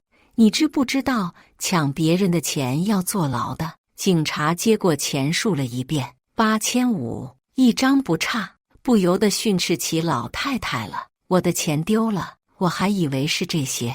老太太耷拉着脑袋狡辩，毕竟丢钱不需要证据。她上衣口袋里还有1000块，是她从我这骗走的。对了，那1000块和这些钱也是连号的。接过失而复得的8500，我又指了指老太太的上衣口袋，这钱是你给我的。老太太把钱掏出来，委屈巴巴地说道：那我现在反悔了，不想给了不行吗？我提高了音调，我以好心对她，她却设计圈套害我。没有骂她老不死，已经是我做人的素质了。还有手机，我一步一步把属于我的东西全都拿了回来。老太太已经快崩溃了，最后我点出2000块递给老太太，这是赔偿款，是我答应给的。君子爱财，取之有道。我意味深长地说了8个字。老太太一伙人拿着钱灰溜溜地离开了。2000块钱结束了这场闹剧。尽管最终吃亏受害的人是我，但这个结果已经是不幸中的万幸了。对了，那位报警的大哥呢？我还没谢谢他呢。我后知后觉才想起了这次转危为安的关键人物，连忙询问警察那位大哥在哪。他走了。我们出警赶到山下时打电话联系过他，他已经在离开了的路上了。不过他告诉我们你一定是冤枉的，恳请我们秉公处理。警察告诉我那位大哥报完警就下山离开了。我能体谅他的难处，昨天一顿老鼠板烤野兔已经让他见识到了秦垦村的黑暗，他能帮我报警已经是冒着风险了，留下来没准还会遭到报复，离开无疑是明智的选择。那可以把他的电话告诉我吗？我想感谢他，无法当面道谢，那就打个电话，祝那位大哥以后万事如意吧。没问题，出警记录上就有，我给你查查。警察一口答应下来。本来警察答应开车送我去秦垦村退房取车的，可半路上又接到了指挥中心的电话，盘龙山又有游客报警了。没办法，我只能半路下车，目送警车返回盘龙山。好在剩下的路并不远，我步行了5分钟左右就回到了秦垦村。道路两旁依旧站满了招揽客人的村民，可是此刻我丝毫感受不到他们的热情了。这个地方我不会再回来了。回到丽景旅店，刚一进院子，我就看到2个小孩站在我的车顶跟下边的小孩打泥巴仗，车身上沾满了泥巴。我赶紧喝止了他们，然后叫来老板娘质问这是怎么回事。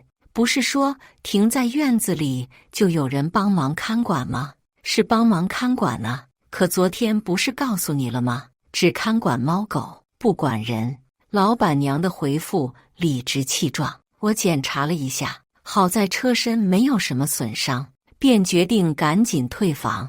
这里破了，扣200，打扫卫生扣100。当我提出退还300块的押金时，老板娘直接给出了不退押金的理由。床头糊墙的报纸上有一个指甲盖大小的豁口，不知道是什么时候有的，没准就是老板娘自己的抠的。还有什么打扫卫生，我已经没有心情再跟他计较了，只想着赶快离开这个让我发自心底厌恶的地方。2000都赔了，这300算什么？上车走人。结果刚把车开到院门口，老板娘又追了出来，让我交停车费，300你都没退给我，这20也不放过。我打开车窗挖苦他，什么20？你是昨天下午3点停的车，现在是3点01分，1个小时20块，1天24小时就是480，超过1分钟按1小时算，停车费500块。老板娘装模作样的算了一会，然后告诉我要交500块停车费。我以为是停1天20，没想到1小时20。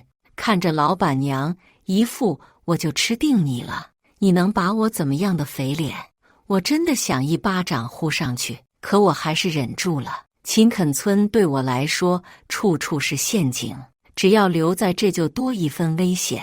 简单麻利地掏出500块钱现金，我直接甩到了老板娘脸上。赚黑心钱，小心有命赚没命花。我说出了此行最狠的一句话，然后一脚油门飙了出去，耳畔隐约传来老板娘的叫骂声，忽然觉得有点爽。回到家已经是夜里了，我洗了个澡，简单吃了口东西，然后来到书房打开电脑。除了工作外，我还有另一个身份，我是一名旅游博主。不同于那些视频 UP 主，我喜欢把每次旅游的所见所闻通过图文的方式上传到微博。这几年下来，也积攒了上百万粉丝，在旅游圈里也算是小有名气。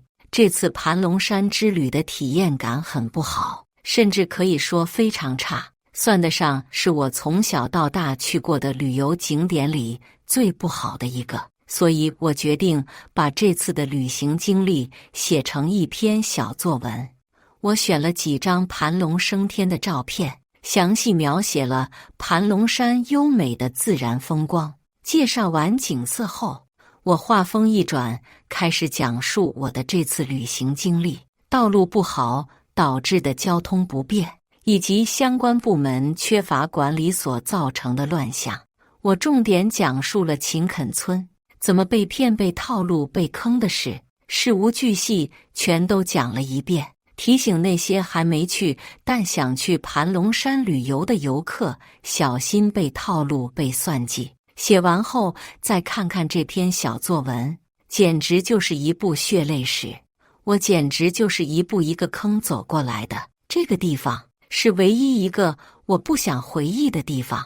我用这句话作为结束语，当然其中也有我个人情绪的原因，就当是一次小小的宣泄吧。把这篇小作文发布到微博后，我关闭电脑上床睡觉。这个周末我过的是身心俱疲，比上班累多了。除了被坑了点钱外，我倒是没什么其他损失，顶多是在山上被老太太碰瓷的时候受到了点惊吓，所以我就没有告诉家里人，免得他们生气。以后禁止我独自去旅游就不好了。反正事情已经解决了，我想得很简单。可后来发生的事超出了我的预料。第二天去单位上班，上午开会研究工作，吃过午饭后就闲了下来。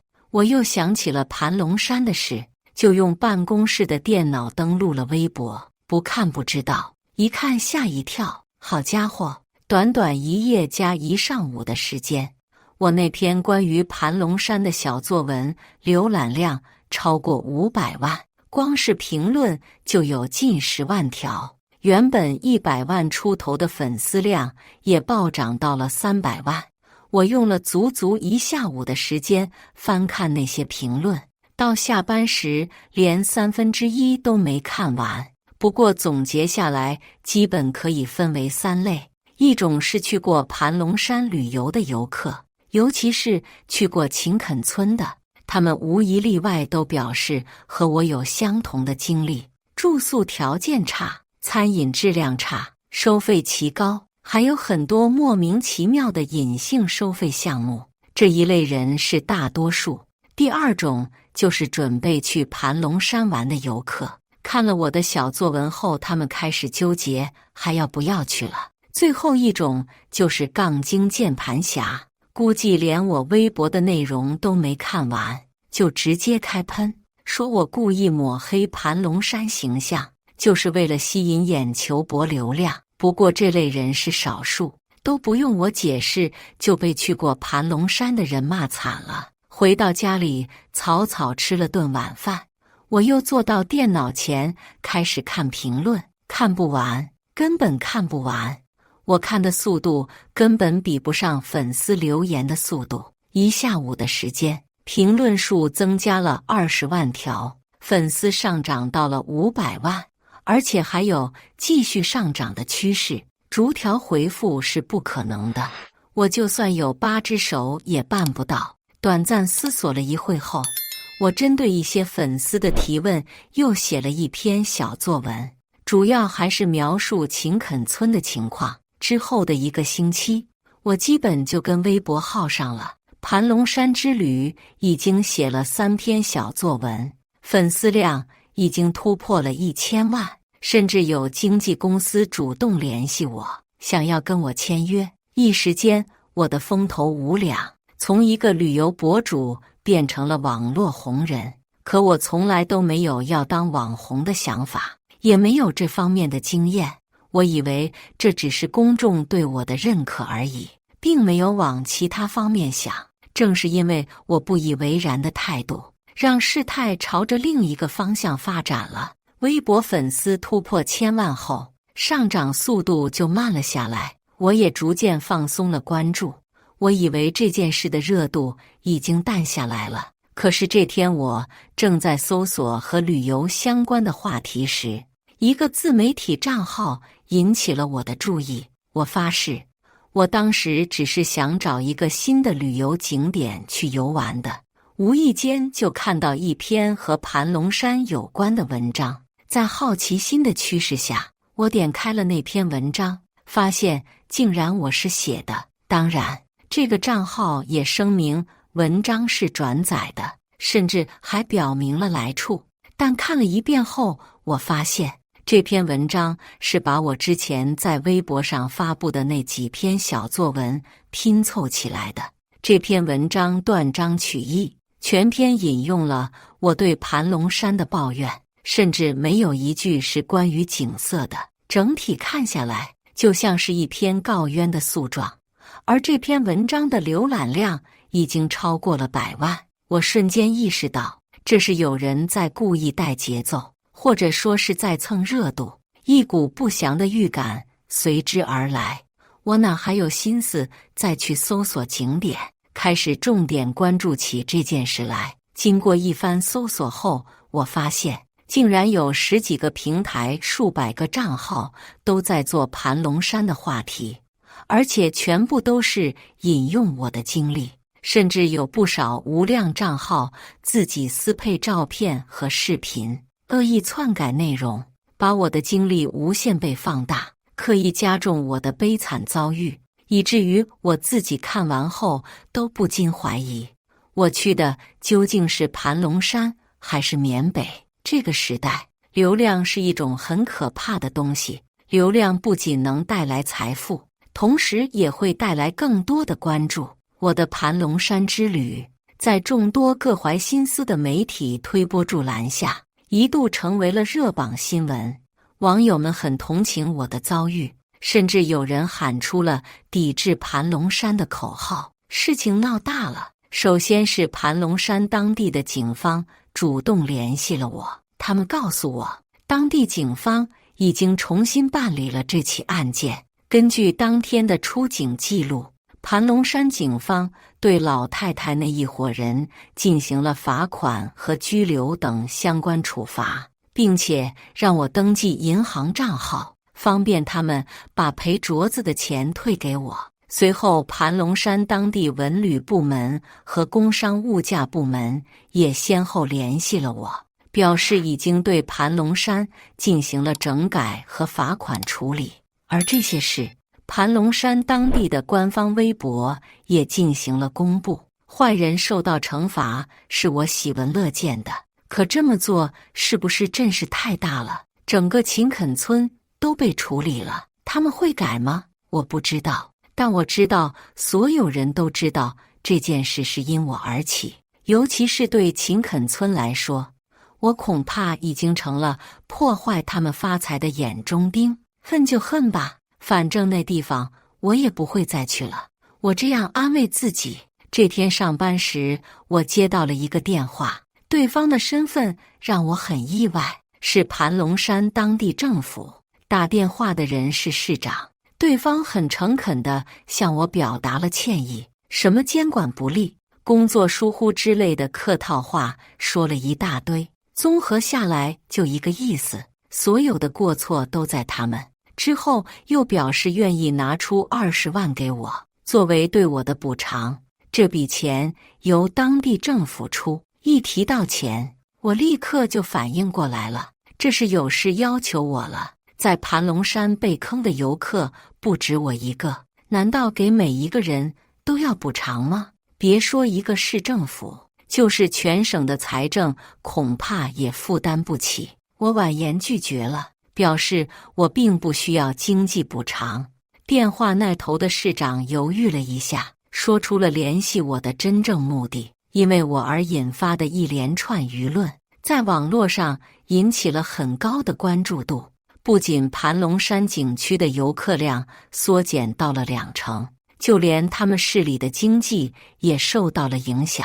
城市经济发展有很大一部分要依赖投资，而当地的治安环境和民风口碑是投资商选择是否投资的重要参考。因为我的盘龙山之行已经导致当地3个重要投资商撤销投资，对城市的整体规划和经济发展都造成了一定影响，所以这位市长想恳请我删除有关盘龙山的微博小作文，最好能发一篇对当地有利的内容。我从来没想过能凭一己之力影响到一座城市，这是我始料未及的。在自豪之余，我也意识到了问题的严重性。从大的角度讲，盘龙山当地不是只有一个秦垦村，秦垦村的错误不能让无辜的人帮忙买单。从小的角度讲，人家市长都亲自给我打电话求帮忙了，我怎么能拒绝？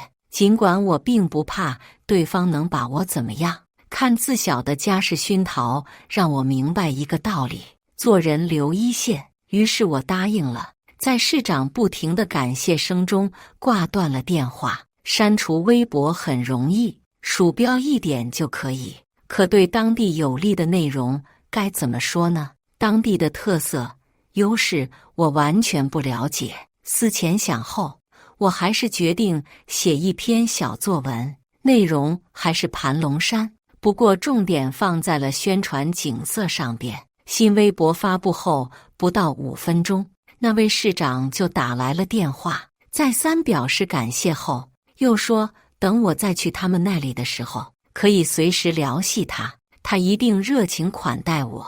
当然，对于这些感谢和承诺，我是不放在心上的。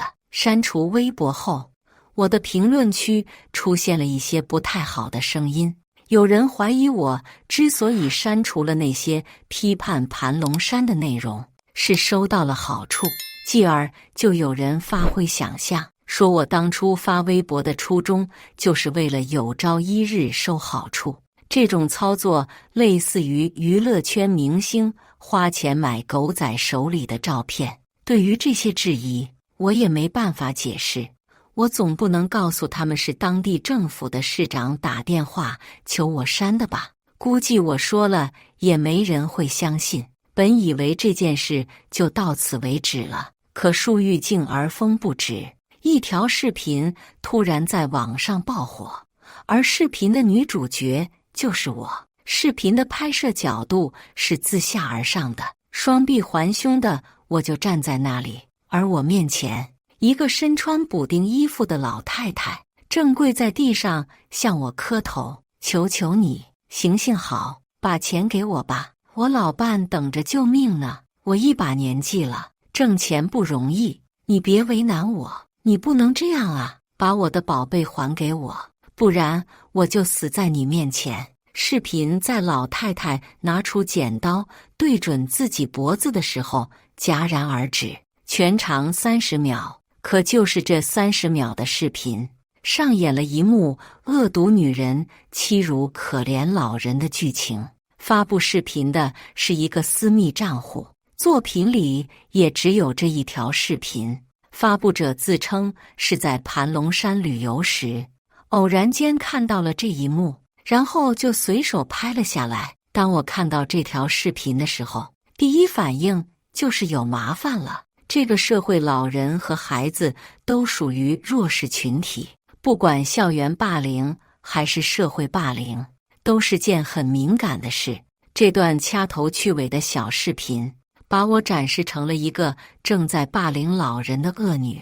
我第一时间私信作者，讲明了整件事的缘由，希望对方删除视频，可发了几十条私信，没有收到任何回应。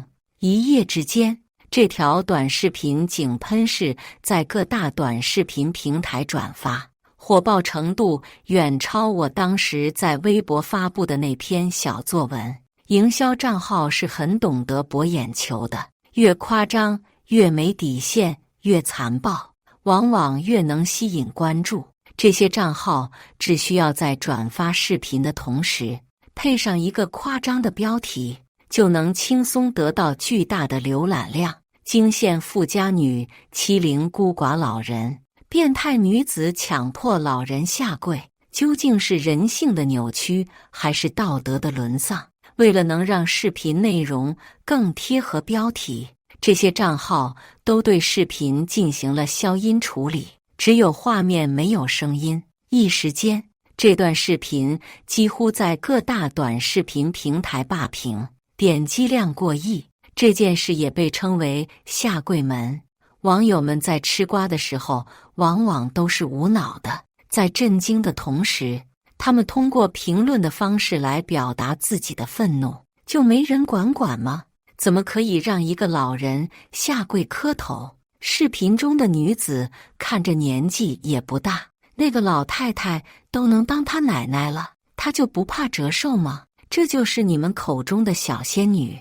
自以为是，心如蛇蝎，实在看不下去了。大家众筹弄死他吧！对我的指责和谩骂如潮水般袭来，还有些网络主播也从中嗅到了商机，别出心裁，给自己捏造身份进行直播。有自称是现场目击者的，有自称是下跪老人亲戚的，还有自称是我同学、同事、闺蜜的。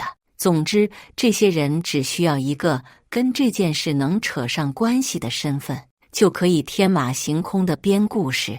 当时因为下跪的老太太不小心撞了那个女孩一下，就被要求下跪道歉。其实那个女孩是老太太收养的孙女，她卷走了老太太所有的家产。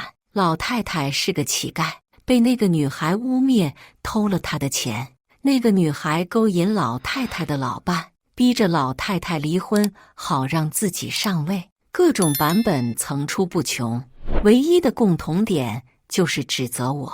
听故事的代价就是刷礼物，火箭跑车嘉年华刷得越多，主播们就可以讲得越离谱，他们才不会在乎真相是什么，只要平台按时把收益打进他们的账户就行。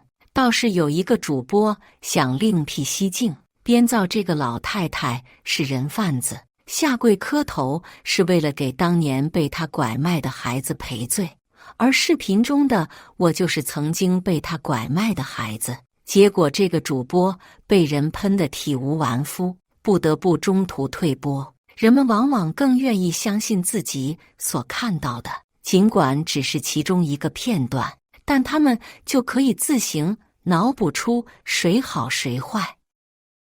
我无疑就是那个大众心中的坏人。按照网络热门话题的发展规律，当我被定性为一个坏人后，接下来就会被人肉。等我的信息曝光后，就会迎来残酷无情的网暴。永远不要低估网友的能力。虽然他们在充当杠精键盘侠的时候显得幼稚无脑，但是仅凭我那张在视频中出现了不到2秒钟的正脸，他们就可以把我所有的信息都挖出来。很快，下跪门女主真实身份、下跪门女主身份实锤、下跪门女主背景深厚，诸如此类的消息席卷网络，再次延续了短视频的热度。我的姓名、年龄、工作单位，甚至曾经就读过的学校都被公之于众。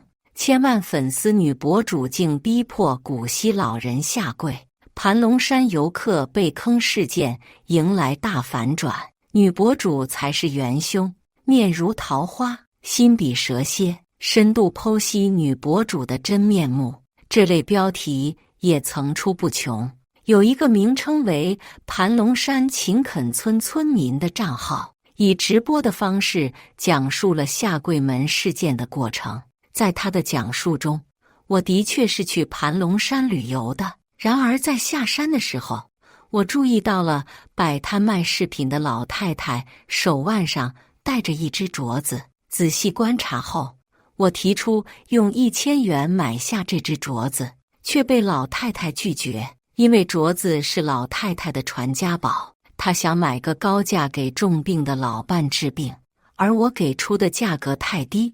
我被拒绝后恼羞成怒，本着得不到就毁掉的心思，开始哄骗老太太。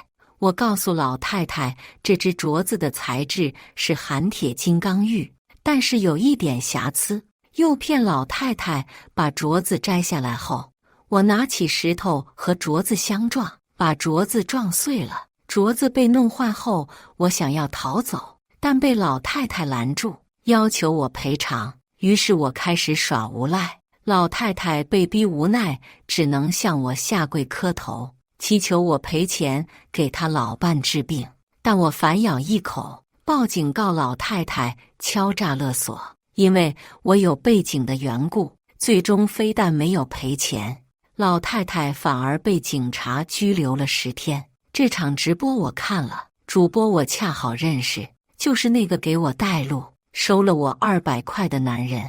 为了证明他说的都是真的，他在直播间展示了当时给警察看过的那组照片，甚至还在观众的要求下，把那个老太太也拉进了直播间，控诉我的罪行。老太太还特意穿上了那件打满了补丁的衣服。那个丫头太坏了，看着眉清目秀的，竟然是个骗子。她把我的镯子骗走弄坏以后，不仅不赔钱，还威胁我不准声张，不然就送我去坐牢。她没撒谎，我真的被关进了拘留所。我老伴已经去世了，我连他最后一面都没见着。老太太一把鼻涕一把泪地讲述着，最后哭得泣不成声。在线观看直播人数达到了500多万，礼物都刷飞了。观众们呼吁老太太公布账号，他们要捐钱。粗略估算，光是这一场直播的礼物分成就能有200多万。盘龙山秦垦村村民在直播结束时表示，明天会继续直播。看来直播的收益让他们尝到了甜头，不想错过这个利用别人的同情心来发财的机会。看着他们歪曲事实，我气得差点把手机摔了，愤怒却又无可奈何。网暴如期而至，我的个人社交账号下边每天都有无数愤怒的网友排着队来骂我，我的手机也被打爆了，只要一接听就是不堪入耳的咒骂。去死吧，你这个恶毒的女人，你这样的人就等着遭报应吧，得不到就毁掉。你还真有影视剧里恶毒小三的潜质，出门小心点，指不定哪辆车就会送你去地狱。为了证明清白，我在微博上发布了澄清的小作文，可惜效果甚微，被愤怒冲昏了头脑的网友和粉丝根本就不信，而且他们还振振有词。你们注意到没有？他之前发的有关盘龙山的内容全都删除了，只剩下一条赞美景色的，肯定是之前故意捏造事实，抹黑盘龙山。现在他做的坏事曝光了，怕盘龙山找他的麻烦，最讨厌这种人了。引导话题的时候自以为是，现在就像条丧家之犬。听说他家背景不简单，可有钱有权就能为所欲为吗？迟早要遭报应。这样的声音充斥在我的评论区，正如我之前曝光在盘龙山景区被坑的经历一样。当时所有的网友几乎是一边倒在支持我，现在风向变了，网友们又开始一边倒谴责我。单位的领导虽然清楚我不可能做出这样的事，但迫于舆论压力，还是暂停了我的工作。现在我每天待在家里，手机不敢开，门也不敢出，唯一能做的事就是守在电脑前关注网上的动态。倒是有一些零星的声音为我发声，他们大多都是当时在现场的目击者，可他们毕竟是少数，怎么能堵得住潮水般的网络大军？这些天那个盘龙山秦垦村村民每天都会进行直播，靠着歪曲事实吃我的人血馒头，每场直播都收益不菲。我给那位之前拜托我删除微博的市长打去了电话，希望他能帮忙用官媒替我澄清事实，毕竟官媒是比较有公信力的，只要当地政府肯发声，相信我的冤屈很快就可以洗清。于情于理，我都觉得对方不该拒绝我，毕竟我之前也帮过他。可我想多了，那位市长支支吾吾，不是在出差开会，就是和媒体不熟，恨不得找100个理由来搪塞我。总之他不肯帮忙，我很难过。明明我没有做错什么，为什么一再遭受这种不公正的待遇呢？因为一次盘龙山之旅，先后2次让我处于困境，我的遭遇传到了父母耳朵里，在他们的追问下，我不得已说出了事实经过。其实被网暴之初，我也曾想过寻求家里帮助，可纠结再三，我还是放弃了。我已经成年人，不能再像小时候那样，一有麻烦就寻求家里的帮助。这次针对我的网暴来势汹汹，一旦把父母牵扯进来，很有可能会对整个家族都造成巨大的冲击。不可否认，我的家族是很有能量，可还没到能只手遮天的地步。面对不计其数被别有用心的人挑拨的怒火冲头的网民，如果把他们牵扯进来，没准就会被扣上一顶以背景压人的帽子，到时候事态只会越来越麻烦。从小我是在家族的庇护下长大，如今为了维护家族，我受点委屈又能怎么样？再说网暴也是有期限的，时间一长，等这波热度过去，那些恨我恨到咬牙切齿的人恐怕也就不记得我是谁了。胡闹！家人是干什么的？家人就是在你受了委屈后能给你撑腰的。你把这件事情想得太简单了，真以为忍一忍就能过去。我告诉你，如果不洗清冤屈，这件事将会成为伴随你一生的污点，你的生活和前途都会受到影响。敢欺负我女儿，真是活得不耐烦了。向来温谦恭让的父亲第一次在我面前发了火。龙有逆鳞，触之即死，我就是父亲的逆鳞。因为担心我的住址已经泄露，当天晚上就被父亲安排人送到了爷爷家。刚一进门，我差点被眼前的阵势吓到。爷爷、二爷爷、三爷爷、四爷爷、五爷爷都在，还有大伯、二伯、三伯，这些都是长辈，和我同辈的堂哥堂弟一帮人也齐聚一堂，整个家族的人全都来了。看到我，爷爷敲了敲拐杖，屋内瞬间安静下来。爷爷，我赶紧上前在爷爷面前蹲下。傻丫头，在外边受了委屈，怎么不告诉爷爷呢？爷爷摸着我的头顶，疼爱地说道。我的眼泪一下子涌了出来。爷爷，小妹被人这么欺负，您发句话，我立马把那个什么秦肯村给他铲平了。大堂哥一拍椅子站了起来，霸气无比地说道：40多岁的人了，此刻却像16、17岁的热血少年。就是咱家的人从来不惹事，可也不怕事。小妹被人欺负成这样，真当咱们好欺负了？小妹你别怕，哥哥们都在呢。那帮王八蛋有一个算一个，谁都跑不了。看把咱们小公主给欺负的，咱们现在就出发，杀向秦肯村。堂哥们纷纷表态，那叫一个群情激昂。胡闹，打打杀杀的，你们是土匪吗？还有没有点原则？爷爷提起拐杖往地上一杵，所有人瞬间闭嘴。爷爷，那小妹的事就这么算了？平时我们不怎么关注这方面的事，今天才知道小妹被网暴了。您不上网不知道，网上那些人说的话有多难听。小堂哥很不甘心地说道，他还以为爷爷是打算要息事宁人呢。放屁！我的孙女只要没做错事，就轮不到别人欺负，这是肯定不能就这么算了。今天把你们叫过来，就是担心你们脑子一热做出什么冲动的事情来。咱们是堂堂正正的人家，要解决这件事也得堂堂正正，省得别人说咱们以势压人。收拾那几个造谣生事的人容易，给那个秦肯村一些教训也不难。这么做是能给我孙女出口气，可外边那些悠悠众口怎么办？你们都能给堵上吗？这件事要做就得光明正大的做，要合情合法、合理合规，不光要让所有人看清真相，还要让他们心服口服才行。要是拳头能解决问题，我老头子自己就上了，还用得着叫你们？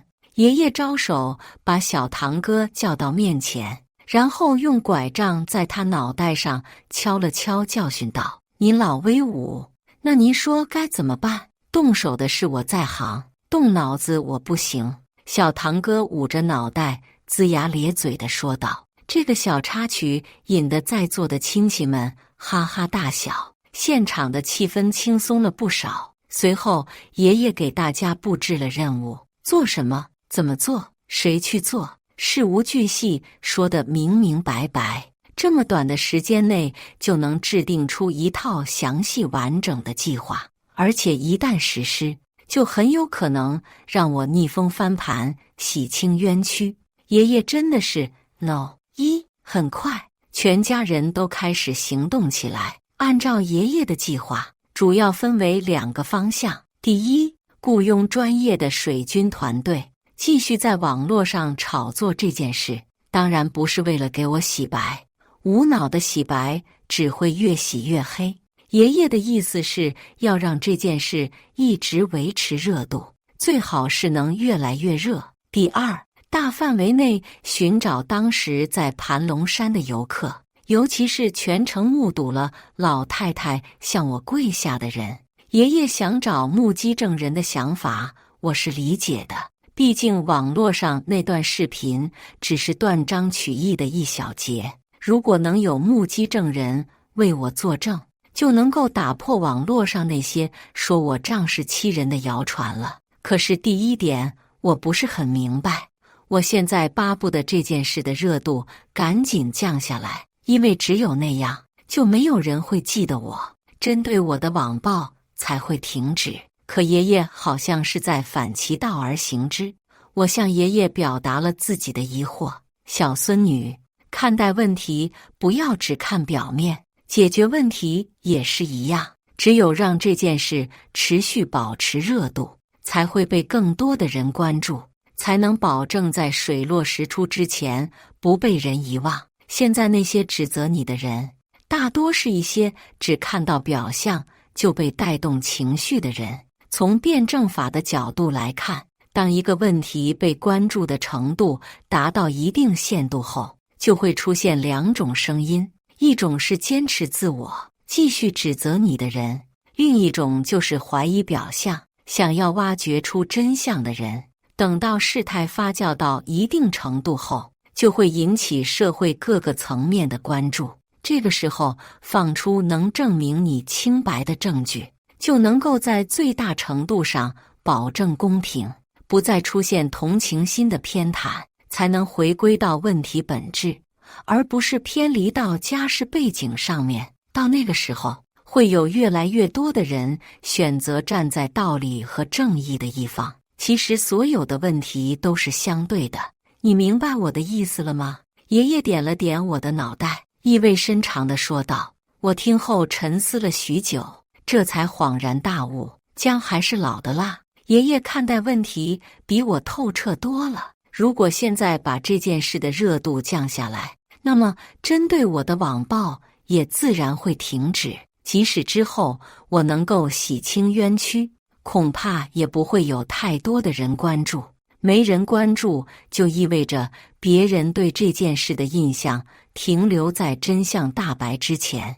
不管将来任何时候，只要提到我的名字，就一定会有人说，她不就是那个在盘龙山逼着老太太向她下跪磕头的恶毒女人吗？就像父亲说的那样，这件事将成为伴随我一生的污点。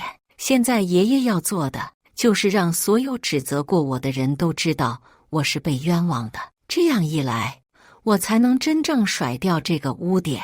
在家族运作这件事期间，我就暂时住在爷爷家，每天陪着老人家喂喂鸟、养养花、聊聊天，倒也轻松自在。爷爷这辈子经历了无数的大风大浪，经验见识也自然不是一般人能比得了的。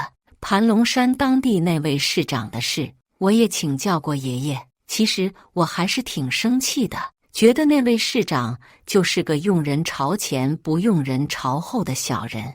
但是爷爷却有不同的意见。一位市长虽然手握权柄，但他的身份注定他不可能像普通人一样，因为他担负着整座城市几百万的人口。之前我发布的微博已经间接给盘龙山当地的经济造成了冲击。那么在我被人恶意冤枉之后，就有可能为当地挽回一点损失。毕竟我的形象已经从一个受害的游客变成了坏人。如果这个时候当地政府选择为我发声，可以称得上是大义。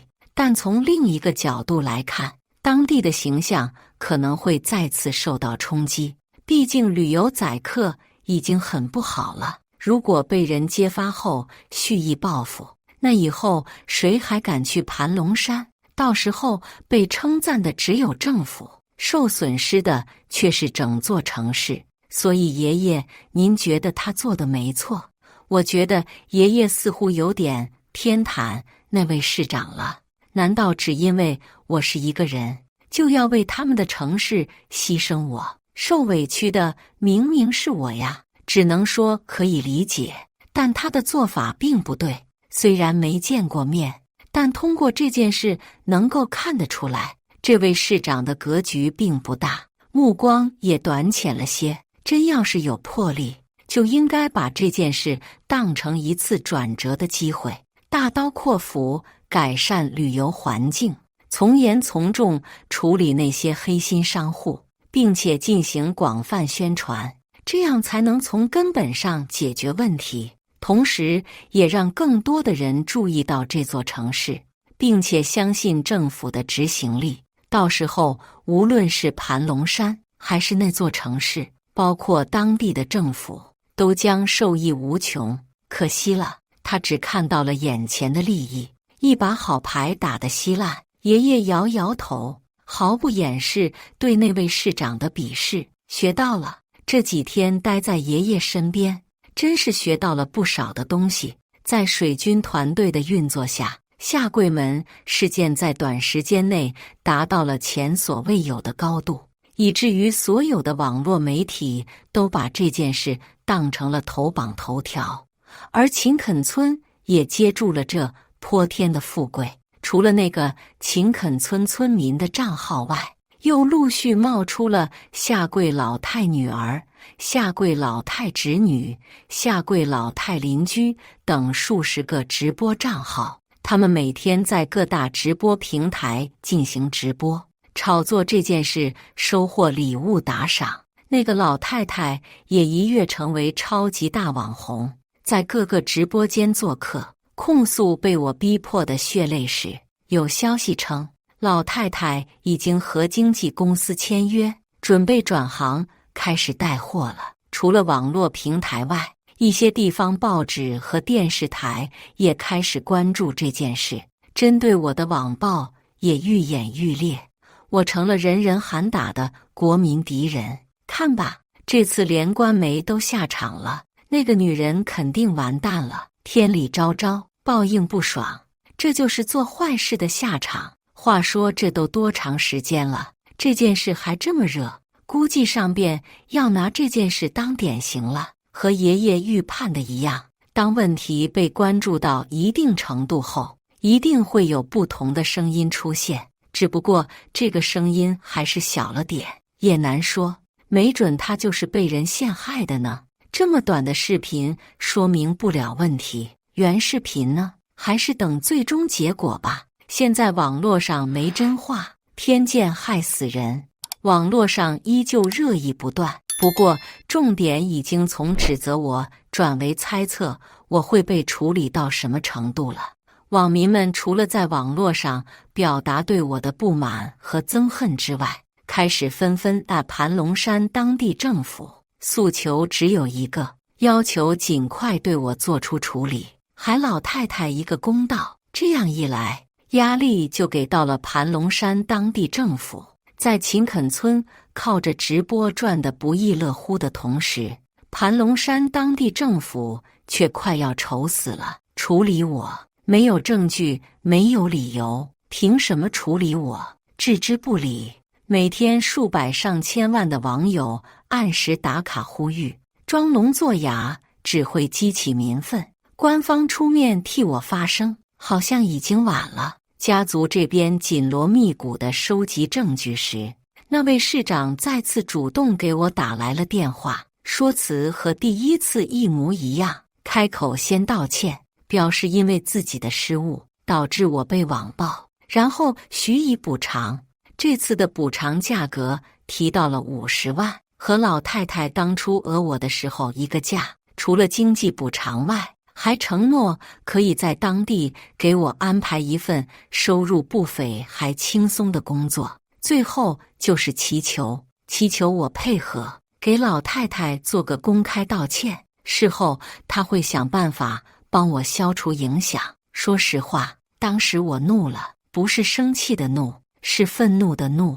本来爷爷的分析已经消除了我对这位市长的不满，毕竟他也是有苦衷的。可他现在在做什么？将污蔑进行到底，许以重力让我当这个替罪羊。他根本就不在乎真相，因为他知道真相是什么。他只是顶不住压力了。要是换做以前，我可能还会在电话里嘲讽，甚至臭骂他一顿，明确告诉他，那50万我看不上，那份工作我也看不上，我也不会再拿好心去喂狗。可现在我不会了，这样做有什么意义？我只是说了一句话，市长先生，我做错过什么吗？电话那头沉默了。放下电话后，我深吸一口气，走向爷爷家的花园。那里有5家省级媒体已经架好了设备，准备对我进行采访。当然，以省级媒体的分量和立场，在事情没有被定性之前是不会轻易下场的。可现在不同了，我手里的证据已经足够多了，或者说是多的有点过分了。其中最具分量的一个是小堂哥找到的，他去电视台做重金寻找目击证人的广告，结果被告知这类广告需要警方提前备案才行，但小堂哥不知道该怎么办。于是电视台就派了一名实习女记者小刘陪他去警局办理。结果2人在路上聊天的时候，小堂哥告诉小刘寻找目击证人的原因，然后神奇的转折就发生了。小刘不光是目击者，而且他手上就有能证明我清白的证据。原来小刘当时还没有毕业，偶然间听说了盘龙山景区的旅游乱象，于是就计划做一次暗访，当做自己的毕业答辩内容。不过他是搭乘旅游大巴走正规路线去的盘龙山，倒是没有去过秦垦村。小刘是和我同一天上山看盘龙奇观的，不过我们并没有注意到彼此，直到奇观结束，小刘也没发现有什么乱象，还以为是谣传，就打算放弃了。结果这个时候他注意到了我，当时的我正准备用手机拍照，被一个胸前挂着禁止拍照的人阻止，要求我付钱拍照。小刘就把上山之前就打开的隐藏摄像头对准了我，开始录像。我摆脱了那个收费拍照的人之后，他就跟在我后边，准备下山后采访我对拍照收费的看法。下山途中，我停留在了一个老太太的地摊前，为了完整拍摄视频，小刘就蹲在了旁边的地摊前，继续用摄像头对着我。之后他就全程见证了我是如何被套路、被碰瓷、被围攻的全过程，直到警察赶到把我们带下山调解之前，整件事的全部过程都被录了下来。等小刘反应过来想追下山采访我的时候，我已经坐上警车去秦垦村了。之前这件事在网络上吵得沸沸扬扬，按理说小刘不应该不知道，他手里握有这份证据，如果拿出来早就能够洗清我的冤屈了。可世事无常，小刘下山后不久就接到了电话，家里发生了一些事，他赶回家帮父母处理这些事，整天忙得焦头烂额，别说关注网络上的热点事件，连论文答辩都错过了，这还是靠老师帮忙把他推荐到电视台实习，等拿到实习鉴定后再回学校补充答辩。小刘昨天半夜才从老家赶回来，第一天上班才知道网上爆出了个下跪门，他还没来得及告诉主管领导自己有这件事的完整视频，就被派去陪小堂哥做备案了。结果好巧不巧，两人在路上一聊，小刘才知道小堂哥就是为这件事来的，真是冥冥之中自有天意啊！当然，寻找目击证人的事还得继续，不光小堂哥一个人，还有不少堂哥表哥也在全国各地到处跑，寻找当天在现场的游客。这么多人齐心努力，很快就找到了上百位目击证人，他们也接受了正规媒体的采访。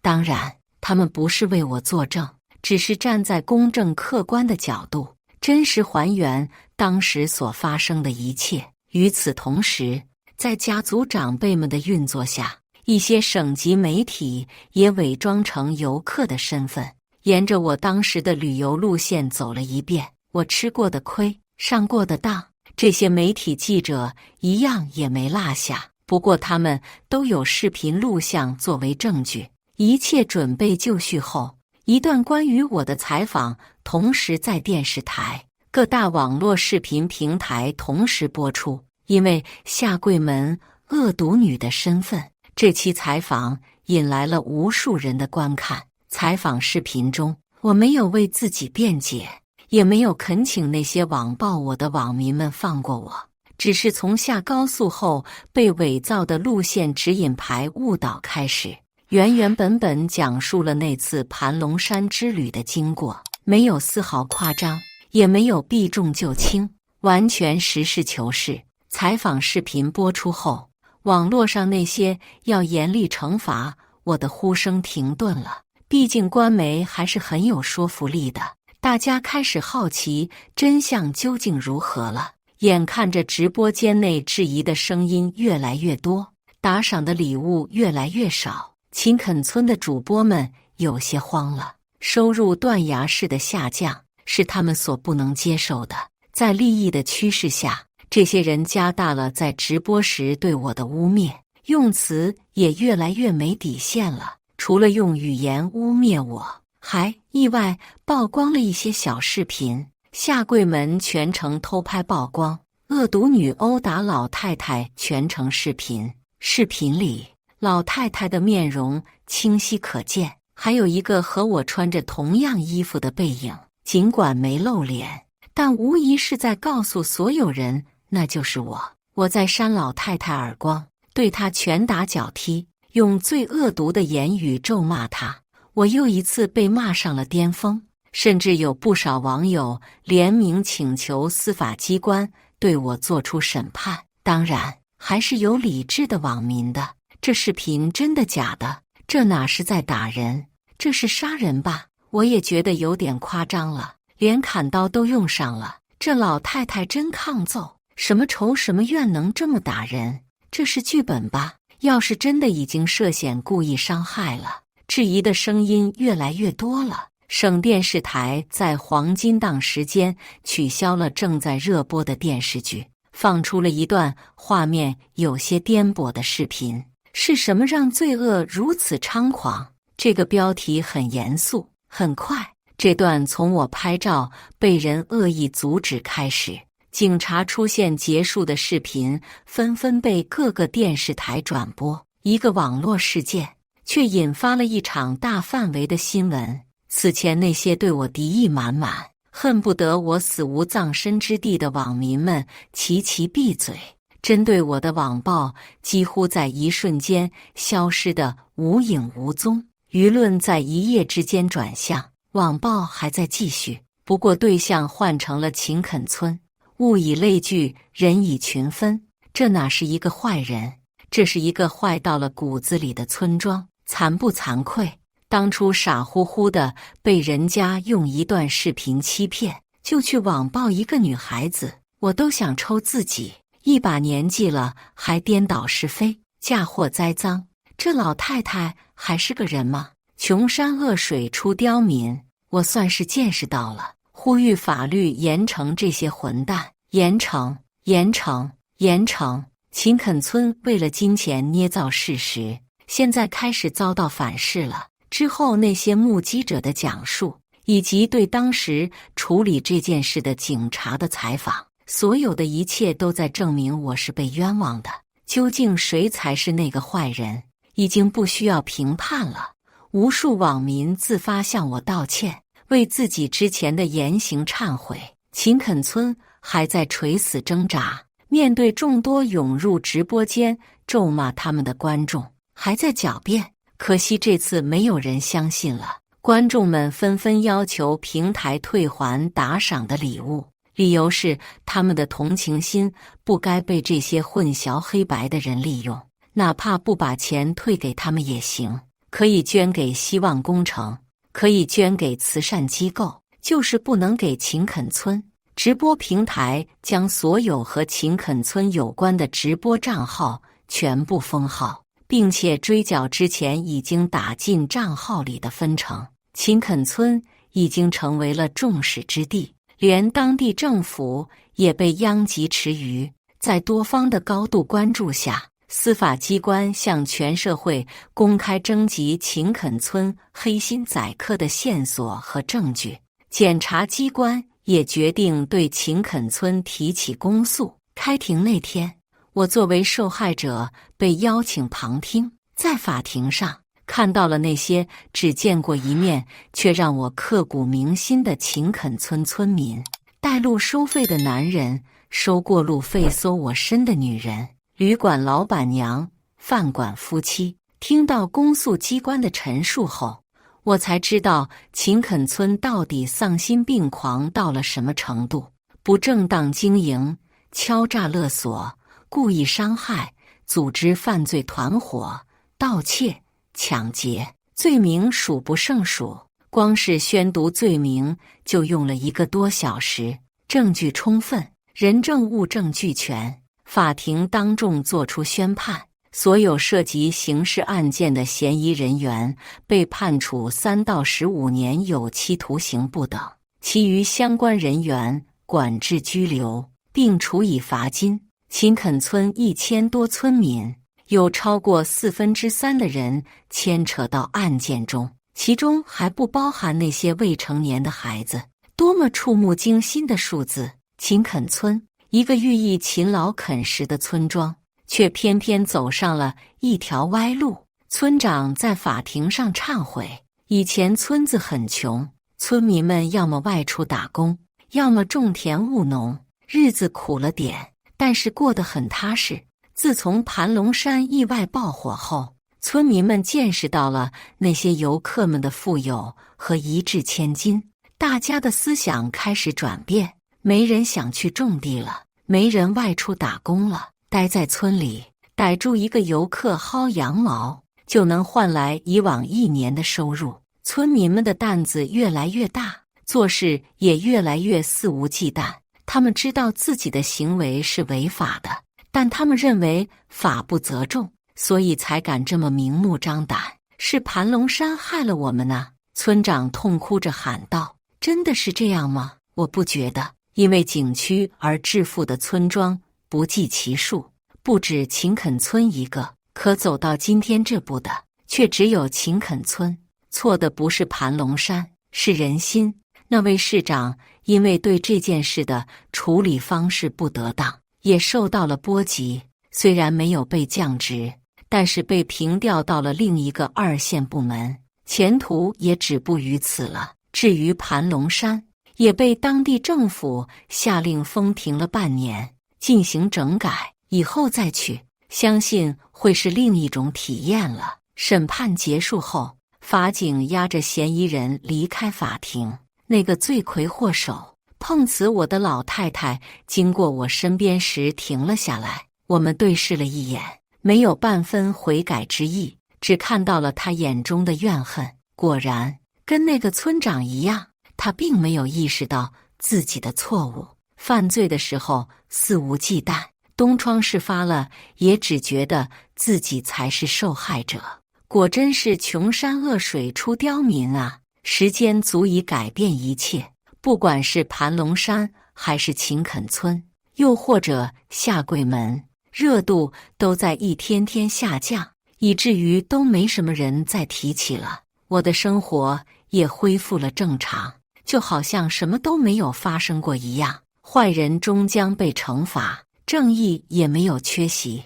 我觉得这样挺好。小妹，盘龙山景区又开放了，听说那个碰瓷你的老东西又在山上摆摊卖东西呢。这天，小堂哥兴冲冲地来找我，他这么快就出来了。这个消息让我有些诧异，隐约记得老太太也被判刑了。没办法，当时法官宣判的名单实在太长，我哪能全都记住。你什么记性啊？他被判了5年，不过因为年纪太大，所以是缓刑。小堂哥撇撇嘴，有点鄙视我。你来就是跟我说这个的？我看着小堂哥有点无语，专程来一趟就为了告诉我那个老太太又开始摆摊了。不是，哥，这不是还憋着一股气呢吗？仗着年纪大被判了缓刑，太便宜他了。我想了个办法，咱们再去盘龙山一趟，乔装打扮一番，把兄弟们都叫上。那个老东西不是喜欢碰瓷吗？咱们这回就碰瓷他，不让他赔个倾家荡产不算完。你放心，我都计划好了，让刘记者全程录像，人证物证俱全，绝对能把那老东西定死。小堂哥兴冲冲地说道。我十分无语地看着小堂哥，这也太记仇了吧！我都放下了，你那什么眼神？咱们什么时候出发？我去联系其他人。小堂哥见我不说话，着急地催促道：小堂哥，这事咱们不能干，真要这么做了，跟秦垦村的那些人还有什么区别？咱们做好自己就行了。我的气已经出了，网络是有记忆的，他干过什么？别人不会忘记，会有人收拾他的。我笑着说道，笑得很灿烂。我是真的放下了，不能因为曾经有过不好的遭遇，就以仇恨来对待别人。毕竟这个世界还是美好的，我不会因为一个秦垦村就对这个世界失望。以上就是今天分享的故事。大家有什么想说的、想吐槽的，欢迎在下方评论交流。也更希望能给人间烟火点个订阅，我将会分享更多优质的故事内容。